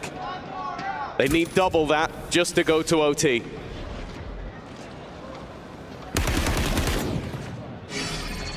It felt like at some stage they would run into Kayak again and he'd pull out one of those plays, but it was the attack side benefit for this composition. Fnatic bringing in an unusual strategy. The Vice for Chronicle, the Chamber for Alpha. It seemed to have promise for this defensive side, but it's been anything but solid for the defense. Team Heretics, a squad who, again, 5 rounds across the first 2 maps. The amount of shots missed, I think, trumps shots hit at times. And they're on the cusp of victory. Alpha at least good for the first, but he will be dropped. Woot as consistent as ever, and Fnatic just now leaving. It's up to Benji's timing. Almost pixel perfect, but Chronicle still catches him. 3 players sit with a chance to take us to map 3, but Fnatic are not going to give this up without a fight. Boaster watches his teammate fall. Kayak, the king of the first half, has fallen flat, but Boaster's still standing. That time, however, is ticking, and they still have Woot to deal with, the Cosmic Divide, but now Boo is all that remains of 1 versus 3. The time in his favor. He needs to get this kill, and he will do, and the second they let go, it is done! Heretics have come back all the way, and we will head to Ascent! Well, this rune of death stands unbound, and whoever wields it here will be lifting the trophy. Their key as the centerpiece, and the Crusher working away on their opponents. It's Fnatic on the defense, Heretics on the attack. Time to jump. And a quick maneuver towards this A side underway. The paranoia comes in just in time, and it's Boaster to follow up. Mini Boo down and out, but the space taken towards the site. The pressure on Alphayer, who stands alone, sits behind the boxes, and retreats just in time. They've got the site, and Woot is feeling that confidence. You can see it in the movement, the way that he's playing. He wants to get in the faces of Fnatic and try and put them down early. The pistols have been important in this game. They've been the difference between comfort and having a tough fight back. There's a lot of low players currently in this server, and Fnatic look to swarm back in. Tagged up on top. Both of those players so desperately low. A few shots needed now to close out this pistol for Team Heretics.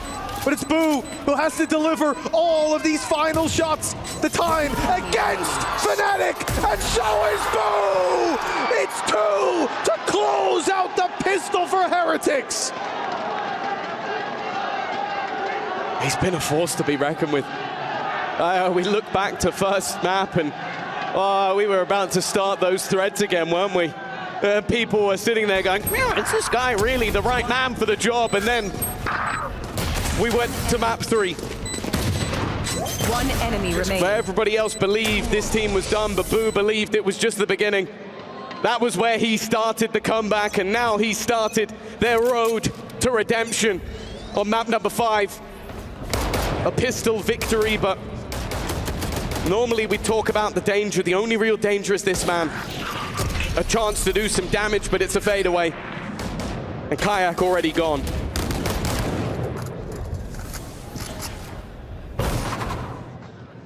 Look how they slowed the round, waiting for that further aggression. We've seen the pistol go their way. We've seen a few rounds strung together, and a solid early half that Fnatic would steal back. The Heretics, they do not want that to happen again. This has to be clean. With Alphayer lurking, there's always danger. The numbers now even. And another found by Alphayer. One left in the headhunter, and every bullet finds its mark. A classic kill for Crashies, and it crumbles to ruin for Heretics.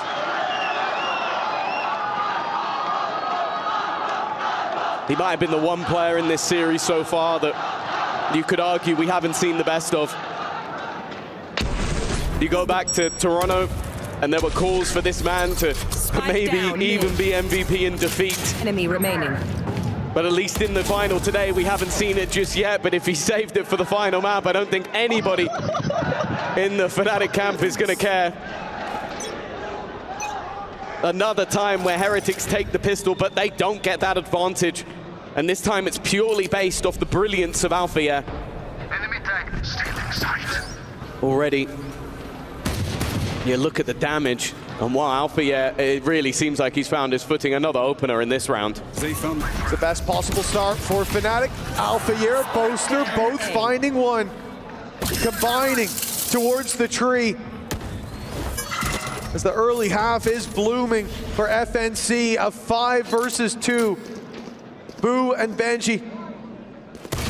We saw a low buy win for Fnatic. You can't count out the team on the other side, but those tags, they leave Boo so low, and Now it's the ace that's needed with Benji falling. This round is locked in. The only thing Boo can really hope for is damage or holding onto the gun.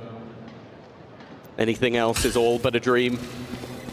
Don't get me wrong, he's had moments that, if this is the time they do it, will be remembered by the Heretics fans for many years to come, but 30 seconds left. this one is not possible. They still go looking.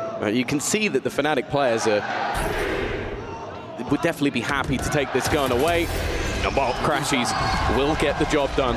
It's the lead taken from Fnatic, somewhat expected after that second round victory. But now is where Heretics will get their chance to fight. They found my trap. A little far ahead of the play, but over here on short, that's where the difference was made. The paranoia fired through. It's been used very effectively as far as stopping power goes by Boaster so far. For Heretics, this half screeching to a halt, and it may continue in the same fashion. An operator brought out by Alfier. He's about to be challenged up close. The TP's out. They're ready for Crashies. Woot! That's the opener we needed. And the shot doesn't land for Alfier. He's forced to retreat. The paranoia sends Kayak back. Space already taken by Team Heretics. And they're going to put so much pressure on towards this B setup. There's still the wall from Chronicle. Still the Thorns as well. Those two players that were creeping towards the market have decided to fall on back to mid. Heretics happy with the man advantage. They'll play this one slow.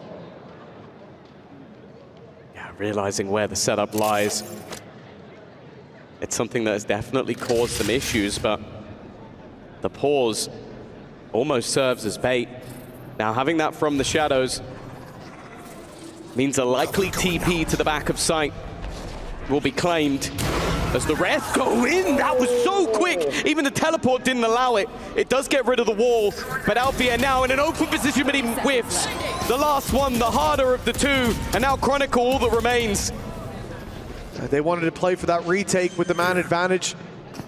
The 4v4, not something they felt confident in. But now they've lost so much more value. The op on the floor. Alfier, who has been carrying them through those 2 rounds that they won. Out of play. Boaster, while he can try to TP past that wire, it's going to be heard. There's still a player in main. Boo. Blinded, but still lands the kill. A save surely called with Kayak not wanting to risk that operator. You can already see him retreating. Yeah, once again, their faith put into Woot. And he's there once more. Miniboo even selling his soul just to get rid of a wall. It seems silly when you watch it, but they wouldn't have got through as a group if it wasn't for that sacrifice. And then Boo himself, 2 high-impact frags. If he goes down, maybe there's a world where Fnatic fight for this. But he is so comfortable into these later rounds. We've mentioned it throughout the series, the fact that although the other 4 seem to have those issues with pressure, Boo doesn't give a damn. There could have been any level of scoreline. This man doesn't seem to crumble. And as the leader of the squad, that is immeasurable in terms of value. The shock dart we saw fired through, good to break the vines. But the trap still remains on that A site. So long as Alfier draws breath, they have got a lot of control. Some denied by this smoke. He's not afraid to play inside it. Shorty in hand. Player just on the opposite side, one dropping down already, and now he knows there's someone close. But what's the play? Stepping through that smoke would almost certainly mean death. And that shot so close to taking Benji Fishy out of the round, but their flank protection stays online. Yeah, already you can see the gate crash going through at the top of the map. The same will be done on the other side. The paranoia could make things very awkward for Alfier, but he's still alive, at least for now. The counter paranoia does allow for a trade, but Alpha was lost. Still, the players up top trying to get ahead of things. Woot was playing anti-flash. He's getting ready to swing, but they have seen him. Still, Rians has taken one, and Boo's combined for another. It was well played from Fnatic, but the response is just as good as the initial fight. Two duos remain, and Heretics, they try to take it towards the tree, but Boaster catches Boo on the push. Rian's now stuck in the corner. He's being pressured from both sides, and he knows it. Time not ticking fast enough to put the pressure on Fnatic, and not a step taken incorrectly by Crashies. Boaster's three-piece, the operator saved, puts Fnatic into the lead. Yeah, if anything, it sounds insane, but knowing when not to peek can be just as important as finding the kills, and it was the doubt that was put into the mind of Rians that meant he was consistently looking the wrong way when Boaster comes to swing the angle. A solid round from Fnatic that claims back the lead. This back and forth continues in tow. And for the side of Heretics, there are still going to be pieces missing here. Maybe those pieces can be padded by the ults. Who's next? After a dominant start to this series, it's a perfect storm of parity. At least beginning Ascent. Mini Boot, he wants to kill. The flash use, he TP's outside of the smoke, but Chronicle is still going to claim that kill. Heretics now flooding through. Two have made it past the wall, three in fact with Boo. Their rifle in tow. Boot is gone. Benji, good for the trade at least. But numbers all around these attackers. They have to find a way to break through this defense. If he TPs, he leaves the rest of these players in a very isolated spot, but the flash that gives the kill as Benji and Rian's fall. Boo is not far behind. They were caught, stuck between a rock and a hard place. And it is Fnatic that close in on all sides to crush Heretics early on. Yeah, it was a pick your poison at that stage. You teleport, maybe you can try and catch players as they rotate, but the chances are Fnatic will eliminate the players there and leave Boo in a horrible clutch situation. The main thing from Fnatic, though, is their awareness. They knew where the danger was. They knew where these players could be, and were diligent in their reaction. 4-2 up now, and that was a hefty investment. It may have been a player on a pistol, but the others spent everything into that round. They even used a Hunter's Fury in tandem with the Dimensional Drift. That round is costly for Heretics, but Fnatic, their ults are only just coming online. Oh, Mini Boo with a little bit of mechanical failure. I think he went to put down another gate crash, but a little unaware. The player stood just meters away. The A side is being pressured, and it's the op all alone. Without much help, he has to get out of there. Has to bail. Root on 5 HP. Where does he go? Down below, he'll be spammed out, almost certainly. He wants to be a part of that aggressive play, but there's no one left to join. As Crashies fights his way back in cleanly. It's 5 on the board for Fnatic, and a big moneymaker round. This has been the story of Fnatic's game. They have had these hot starts on, I think, every single map bar, maybe Icebox, and even then I think they were 5-2 in the lead at one stage. But they are looking in complete control. Of course, for Heretics, part of me believes that the pressure kind of faded when they were so far down. The belief of winning this game was gone. Like, you've won 5 rounds in 2 maps. And then they climb back into it. But now is where the pressure peaks. They have been in multiple grand finals that they have tasted defeat 3-2. Champs, grand final 2024 to EDG, a 3-2 defeat. Shanghai, grand final versus Gen G, a 3-2 defeat. EMEA stage 1 of the very same year, a 3-2 defeat. And that is why their coaches are getting in once again. In the first 2 maps, these pauses were a formality. They changed nothing. In the last 2 maps, it felt like they changed everything. For the sake of Heretics, you have to hope that it's the same again, because right now, even after letting a hefty lead slip away, Fnatic are still in the driver's seat. With so much on the line. $500,000, a trophy to hoist, an international title, and to be the first to do it in the EWC for Valorant. Here.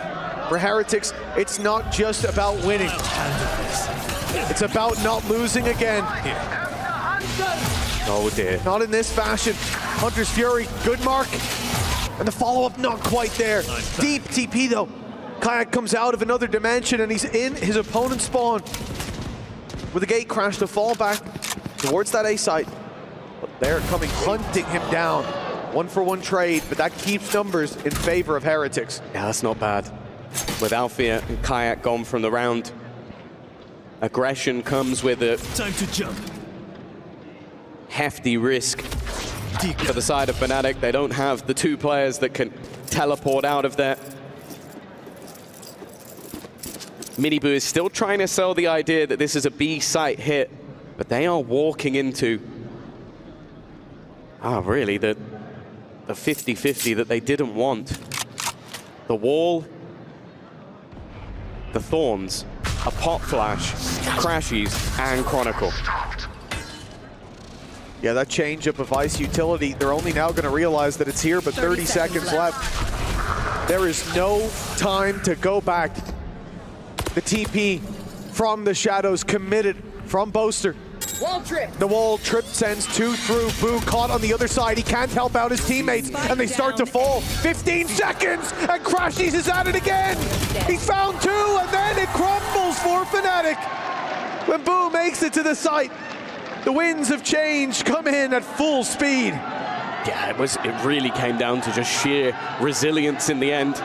Fnatic, in terms of their read, in terms of their utility, they did everything right. It was just that they couldn't quite find the shots without being traded. That early deficit proving to be too much, and considering a Hunter's Fury combined with a Dimensional Drift, they will be very happy to come out of that round with a victory. Get out of my way.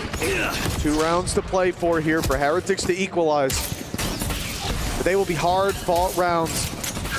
Not only the op in play for Alphayer, but the backup of a tour de force to work around. Lots of credits. So it will be full buy after full buy with plenty of dangers presented. Fnatic have a big economic advantage. For Heretics, you can't think about those coming rounds. It's one at a time, 1 foot in front of the other. The rotation to the A side already. Thanks to that gate crash, Kayak can get back pretty quickly. I don't think he's going to need to. Heretics have set their sight on A again, and bypassing the utility from Vice, at least bypassing the wall, as we can see, the thorns are still there. And more importantly, the thorn in their side from that previous map, Kayak, is waiting for this push. Paranoia once again. They have loved this, and they're looking to try and wrap around. I like the idea. Paranoia from Boaster as well is connected. But this is all a bait. It's a ruse to try and set up Miniboo. Down A. He's at least traded out one, but they now need to get into that side. Chronicle underneath, looking to try and hold the line. He has got no support from this position, but sometimes that's where he does his best work. Boo, though, once again, clinging to life. Weaponry removed, and more importantly, look at where the last man is. He's nowhere near. Benji Fishy flees for the hills, and Fnatic have got their 6th.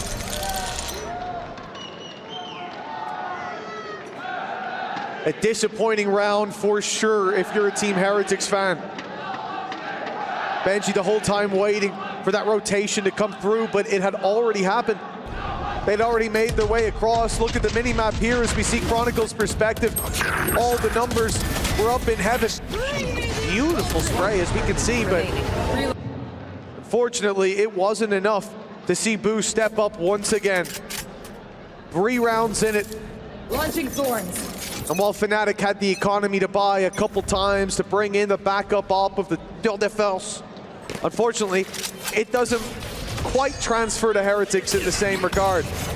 They now have weak weapons across the board. with the saved rifle on Benji Fishy. The only beacon of hope for this attacking side. Yeah, he has not been the man to deliver in this series so far. But they still believe that he can be the one to change the tide in this one. There are a lot of players just moving as a death ball, leaving Boo to catch aggression, destroying utility as they go, trying to remove any information that Fnatic has, because in this round they don't want to be too aggressive. They don't want to risk guns. It's a very passive position from Kayak, and even after what was a main peak, Alpha has given up that angle as well. It's giving them space. That space could be their undoing. Chronicle's been such a menace with the utility. This time he's only good for one, and Kayak's been spotted on this A side. Boaster dealt with up in heaven. Now Kayak's surrounded. He's even being spammed to death, 45 HP. Escapes with the smoke, but he's dropped straight through it. With the weaker weapons, Heretics didn't seem to stand much of a chance, but they still have the advantage after that pick back. Fighting back in with an operator, not ideal, and the shot won't land either. This is looking more and more like Heretics have found the round. Like they can close in the gap. The shot from Alphayer may change the course of this round entirely. One man left. Rien's on 78 HP. He's in the open, but so is Crashies. A round for Heretics that seems so unlikely. There have been so many heroes for either side. So many moments where the game feels like it's on a knife's edge. Mini-Boo and Wu were the ones to kick it off, but also the Boo brothers going down to that operator seemed like an error, but not when you have someone like Rien's on your side. The smallest amount of information and the smallest margin for error is all he needed to get a fourth onto the board. Still though, they need more. Carefully. Nowhere to run! Here we go. 100 Fury put through. Chronicle under pressure, surrounded now. The dimensional drift. Getting that boathouse control for Team Heretics. They're able to get a stranglehold over this site, but Kayak is quick to challenge them for this control. Oh, what a shot! Benji Fishy's gone! Deleted from this round! And it's Mini-Boo. A 4K needed. And the problem, the spike is down in the open, but he's got plenty of time to play with, and he'll try the reposition. But how far will he go? The marketplace surely expected as time continues to tick, and the door will be closed for that exact reason. Door closed. But is the round closed? Already, Boaster. They closed the door expecting that to be the end of it, but instead he's walked backwards into his opponent. Mini-Boo looking to breathe life back into Heretics. Kayak on the angle, but it's a missed shot. Uncharacteristic. A chance for a 1v3 and a 4K to boot, and he will get it done! A round that Mini-Boo steals from the hands of Fnatic on one that they may live to regret. That should have been theirs. After this shot hit, oh my. Down B. 3 players alive. Alpha over peaks. They lose track of Mini-Boo as he wraps all the way through, and a player in main and another holding it, doubling up on the angle. And that is ultimately to their detriment. Heretics feeling like they've been given a lifeline. The weak buy that somehow they managed to pull off. A 1v3 that puts them within striking distance of Fnatic. And an economy now showing the cracks as Boaster's left on a Stinger, Kayak on a Guardian, and a Hunter's Fury at least, considering it's in the hands of Crashies, that could have a lot of value. Fnatic, after winning that second round, seemed like they were in the driver's seat in this half, but a couple of wonderful plays from Heretics have put them right back in the map. That has been the case throughout the last two. Fnatic could have closed it on Icebox. They should have closed it on Haven. But here we sit on Ascent with Heretics having a chance to even up the half. Benji millimeters away from spotting Alpha, who's taken an aggressive stance once again. He's been having a brilliant map. Scanning ahead. But it's the B side that is the target. There's the Hunter's Fury. It's always finding its mark. Low HP on Miniboo. He can't leave this corner. Chronicle had him held in. Kayak with a nice shot in from the side. Chronicle swings in to help. 12 seconds left. Time is so desperately low. And the spike has made it to the site. Kayak now spotting that it's not being planted. He will just play the clock. Benji is trapped on the backside. Time ticking and running out as they all close in around him. 7-5 at the halftime.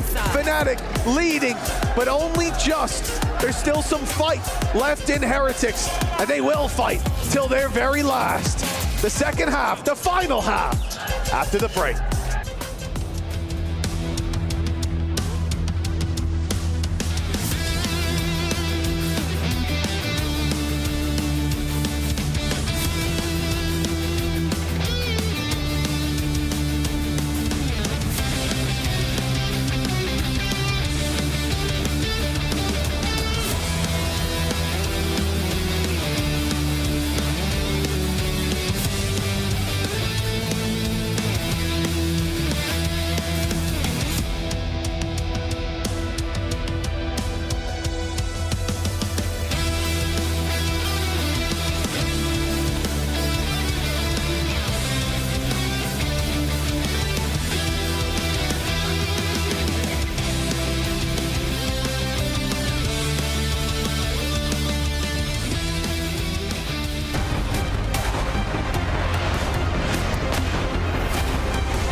We are now just a few rounds away.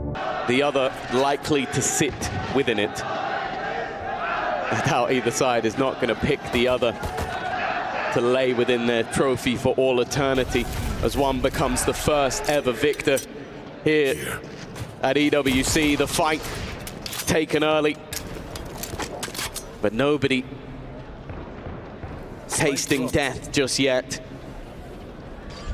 A pistol round that could change everything. A chance for a boosted lead from Fnatic and a chance for Heretics to be level again. It is a slow and steady start. The drone put through on B, the steps following it up. Fnatic creating the illusion of pressure on that side of the map with no utility there until the camera went up. It may well have worked. We could have seen Heretics leave this A site, but they're suspicious. They're standing their ground for now. 30 seconds left. Back. Yeah, there's 25 seconds up and coming on the clock, and the spike is only just making its way into middle. They are gambling heavily. The rotations are going to come in, but Boo, he's only spotted the one. In the meantime, there's still two players sat within this B site, and they need to run. Bosa is still the furthest from making it in if he doesn't get this kill at all, but over and the spike is going to hit the deck. It's an error immediately from Fnatic, and all that Benji has to do is sit within the site. This is not the time for a fumble.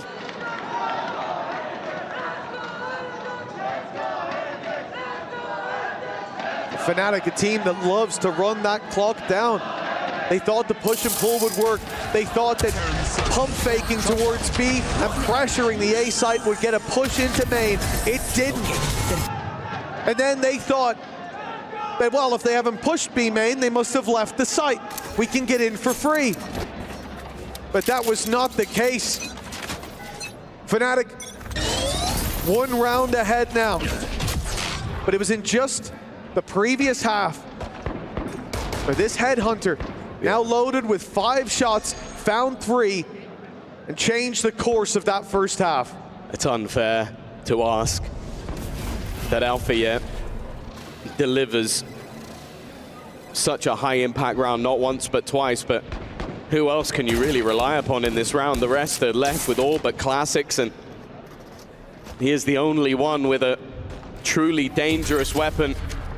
He's had to use 2 shots just for the drone and executed by Miniboo, making sure that if there is success in this round, it's the Fnatic Classic that gets it done.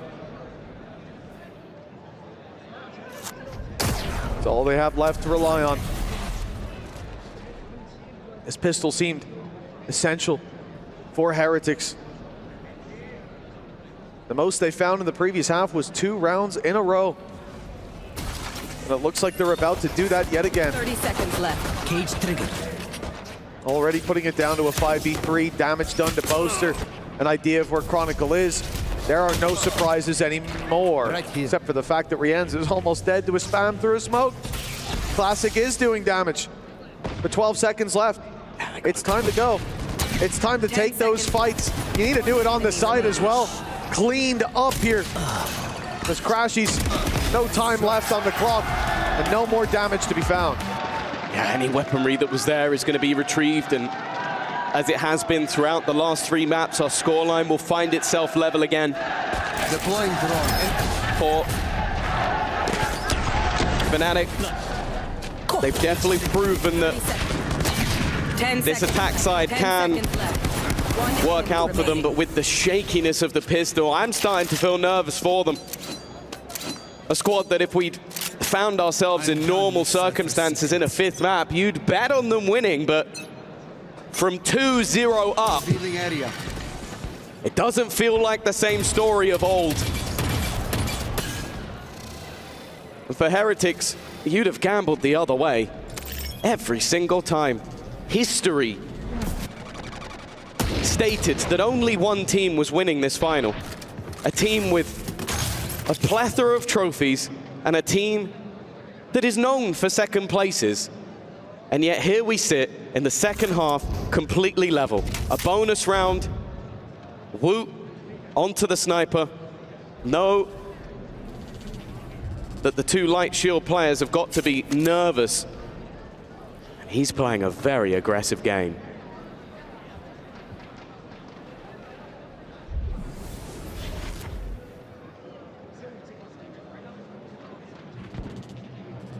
Question of if Alpha's going to be looking the right way. Contact comes in, he's been seen. This is the moment, flash pop, but the TP out right away. Benefit of this agent for Alpha, but he steps back into the waiting crosshair of Woot. He didn't have the read of the player deep in wine.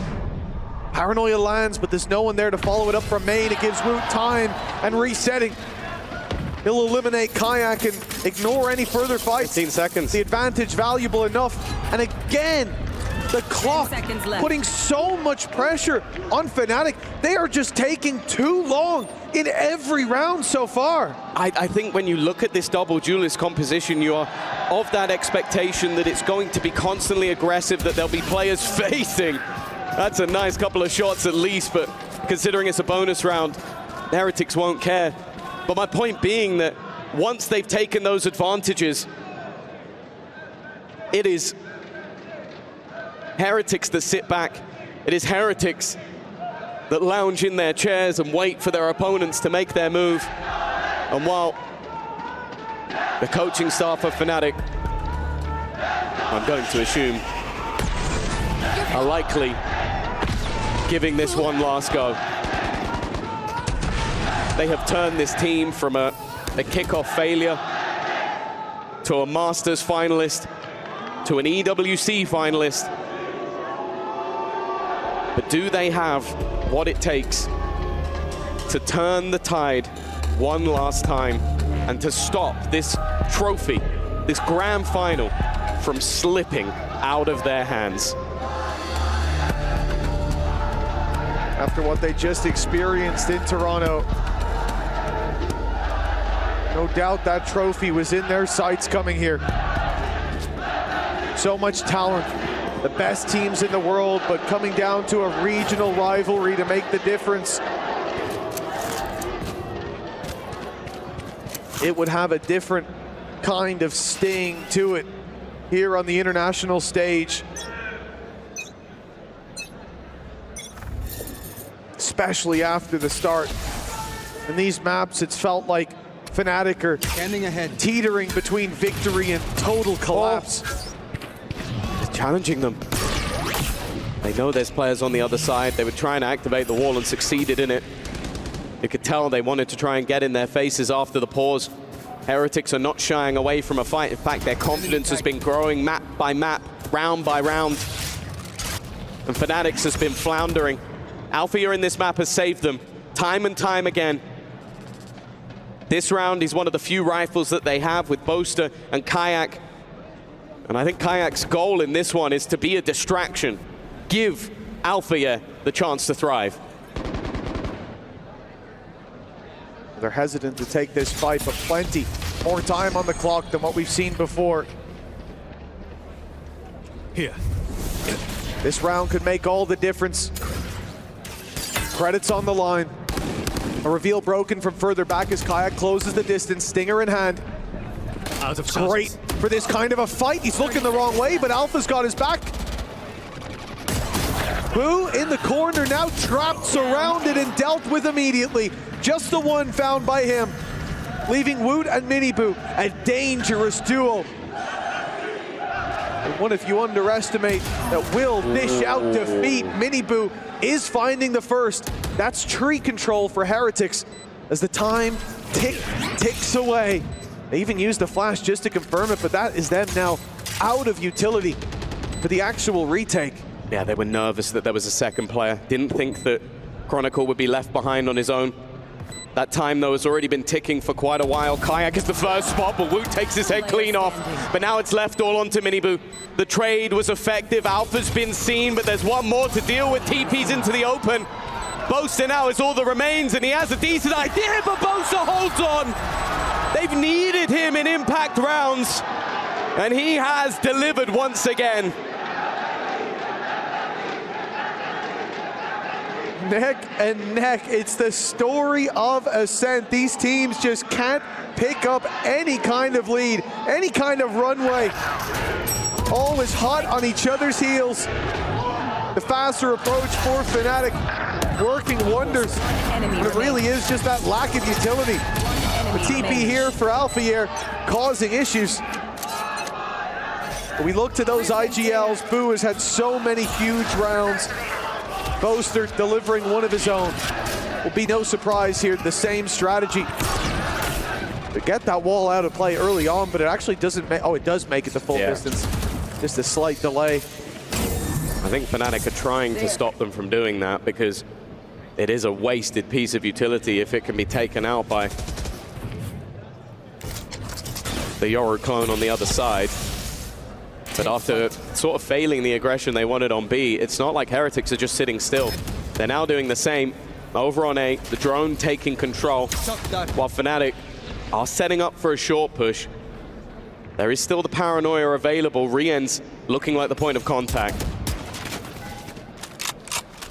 Falls back after grabbing that info. Boo sitting inside Wine. Paranoia won't even come close to hitting him. Miniboo under pressure though. Knocked down to 29. Rien steps forward, but has to be worried about main. Boo's not full clearing it. TP next to him! Smokes in hand, but Boo corrects in time. Pulls out the weapon and the pick.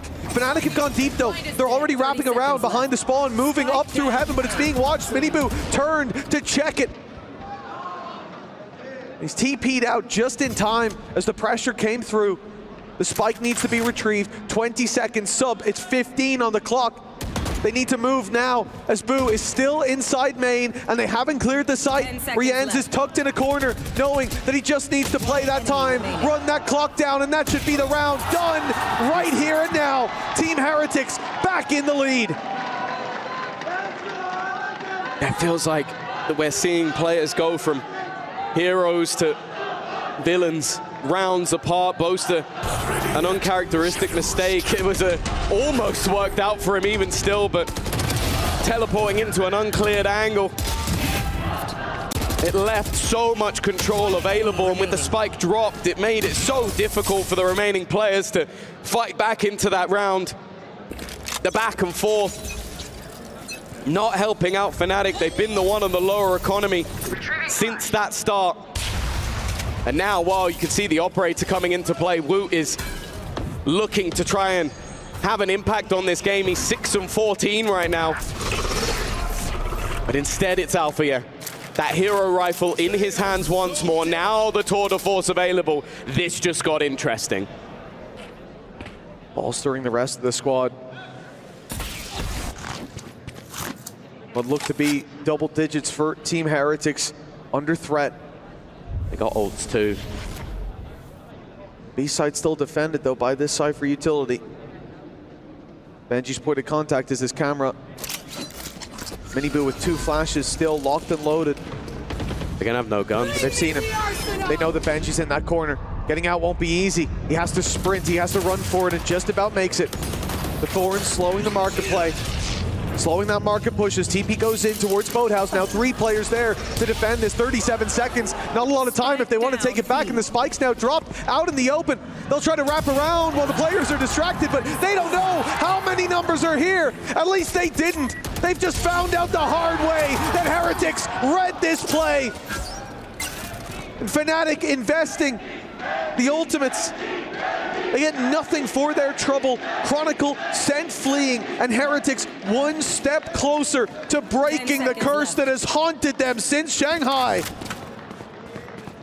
Oh, this is a round that's got to be brutal for Fnatic. You walk in, you take the guns away. There wasn't even that much to slow them down, other than maybe even the utility from their own players. The Thorns that were thrown in ends up slowing them down, and Rien's frustrated at himself, but with how slow the push was in the end, those weapons were all back in hand by the time they made it into the site, as was the support. Enemy remaining. And that was enough for Heretics to now hit double digits. They have been on the back foot the entirety of this series. They have been falling further and further behind in those first 2 maps. But now, they find themselves in the lead. They find themselves 2 rounds to the good. And this is it. Milan and Scott, the new coaches as of this year. Milan promoted and Scott stolen from BBL.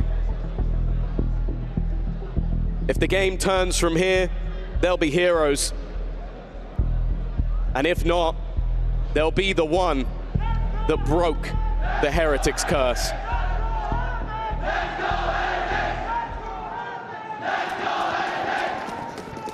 Two rounds to the good as the pause subsides, and it has to feel good for Heretics. Building up rounds, 5 out of 6 now going their way. Their defense seemingly uncrackable. And Fnatic calling that final pause is a signal that they are on the right path. Just a few steps away from a goal that has evaded them so many times in the past. Big teleport. The echoes of those forgotten battles lingering in these lands, lingering in their minds. And they can finally put those horrors to bed with just 3 more rounds. And their opponent's economy already on the rocks. Yeah, a chance to not just be a trophy winner, but a world first for Valorant. Putting Heretics on the map in EWC. But you would be foolish to ever believe that Fnatic are out of a series. They look to blast their way through into the A site, but the defense is one of numbers. 3 players ready for this fight. That's a huge pick by Woot. He goes in for more. He's hungry. Wants to make this his round, but he gets out just about. The Hunter's Fury chasing them down. Fnatic already a man down. Rien's with a Hunter's Fury of his own, but it's the fight from up top. He's here to help. They'll go through the smoke looking for the battle, but it's Rien's taking the double. Alphier stands alone. And it's Team Heretics with 4 players. The spike and only 12 seconds to get that plant in.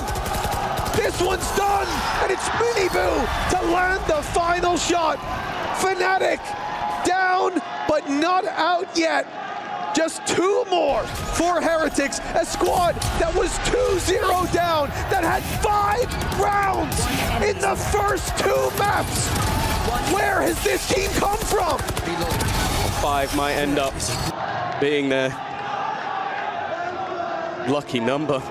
5 rounds in the first 2 maps, 5 previous defeats. But maybe the 6th will be the charm. This could become a story of resilience, a story of getting back up when you're down. But that is a story that has been tailored in Fnatic's past. A story that means that even if your opponent is 11-3 in the lead, you still question if this team is dead. You still question if they'll be getting up to fight again. Woot has started to disrespect, and maybe that could be a problem. Miniboo, however, is going to take one and then just escape. But that will leave an operator for this squad to retrieve. And in fact, they are playing this very safe. Hunter's Fury utilized, and more importantly, that's the spike found. Miniboo sticks around a little longer, but Chronicle does at least deal with him. Oster's rapping. He's already found himself an operator or a vandal. The choice is his, and he wants the rifle to work with. From the shadows in case things spiral out of control, and moving to this A site, it seems to be the right play, but Chronicle's left behind on B. It makes me think it's going to be a fake that might not work. 30 seconds left. As he looks to get into this A site, maybe even tap the spike if he doesn't see contact, and from the shadows across. Cover going out. But I see Chronicle now joining him. Fortunately, the read is there for Heretics as well. Cover going out. The smoke didn't quite cover, so he's had to use another. 10 seconds left. That's all the utility gone for him, but Chronicle still has a belt to play with. Could even wall off part of the map, but he doesn't want to give his position away. He spotted a gap, and that gap could be exploited. 2 players facing the wrong way. Chronicle, at the darkest of times, is the shining light for Fnatic. He is a man you can rely on, even if everything goes wrong. There is a reason that he has the most trophies of anyone in history, and there is a reason that you don't stop believing in Fnatic. That's got to be a gutting round for Heretics. That was theirs. The chance to put it 12-8. Back to it. The chance to have 4 rounds, 4 opportunities to close this out and right the wrongs of the past. But they have crumbled. Now they need to get right back up after that knockout punch. Or Fnatic spiral. It's a lot of early damage to Benji. My ultimate's ready. The Steel Garden once again. But I'll be honest, that ult has felt like a burden rather than a benefit. They used it on Haven. I got to spike. Got shot 3 times by a Woot Sheriff. They used it a few rounds ago. And just took too long. For the side of Heretics, the operator has swapped hands. Woot was putting up some numbers with it, but it's gone to Miniboo instead. Now that Dimensional Drift will be the start of this take into B. Adapt or die! It's not a lot to work with, knowing they've sent 1 player out of the site, but revealed up, he can't do much, has to just TP back. Rien's with a classic, managing to find 1, but his rifle's now back online. Benji still desperately low from that initial fight. Flash pop from Vice, Crashy's good for 1. That's a risky TP. Oster might have made a mistake as Miniboo chimes in for 1. He's looking the right way, but he can't land the shot. 2 health on Kayak, 72 on Chronicle. Boo's been in much worse positions, but the stakes have rarely been this high. A 12th round for Team Heretics in this 1v2. Shadows traveling. Or a 10th for Fnatic, and it's Kayak with 2 health to land the shot. A needed one, as now they are 1 behind, everything hanging in the balance.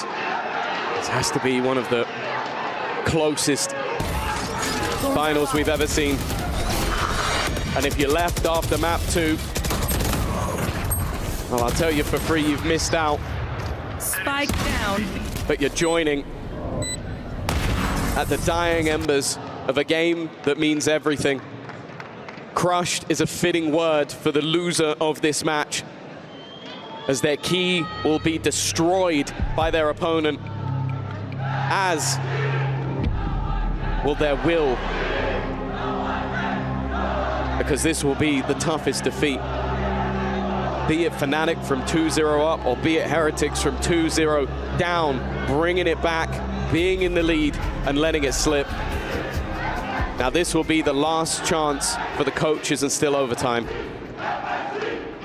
As mentioned, for Weber and Neil Zenio, in the first two maps, I can't say I noticed the pauses.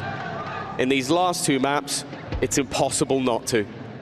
They have turned the tide, they have brought their team back, but the same can be said for Milan and Scott. I mentioned that if their pause changed the game, they'd be heroes. Well, since their pause, they've been right back. Let's get set up. They become as important for settling the emotions as they do solving the puzzles, playing out on that mini-map. 11-10. One round in it, 2 away for Heretics from closing this out, and a victory in regulation possible for either squad. It will be Fnatic. The pressure to continue this win streak. And Woot making a gamble, buying the judge, but this has had so much value in previous games. He was a little bit worried that somebody had already made it past. Rians has been punished from fighting this position before. Opts this time to back off, play with his team. Ultimates will not play a part of this unless the Boo TP from the shadows makes a difference. They're pressuring B, but this is all but a ruse. And I'll be honest, the one thing that's really impressed me with Heretics so far is they have really not fallen for these plays in the past. Retrieving 30 seconds left. And they're about to run into a judge. Wu is still waiting on the other side. This shot could be everything. 25 seconds left, and the same sort of issues for Fnatic arise again. That time is ticking away. They have got to run. It's now or never. 12 seconds on the clock. 3 players on the B side. Heretics are ready and waiting with the From the Shadows, giving back up, and they don't need it. Heretics, 12 rounds locked in, and a razor's edge separating triumph from tragedy.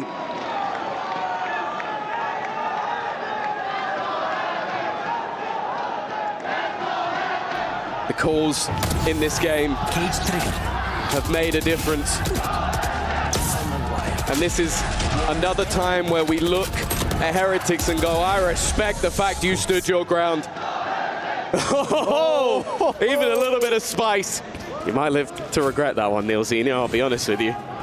Never celebrate too early. But the buy is definitely damaged. Chronicle left with little to spare for the best chance we've ever seen for Los Niños to take themselves a victory. They're going to try and fight them for B main control. But Fnatic flee the scene. We've seen this grand final twice before.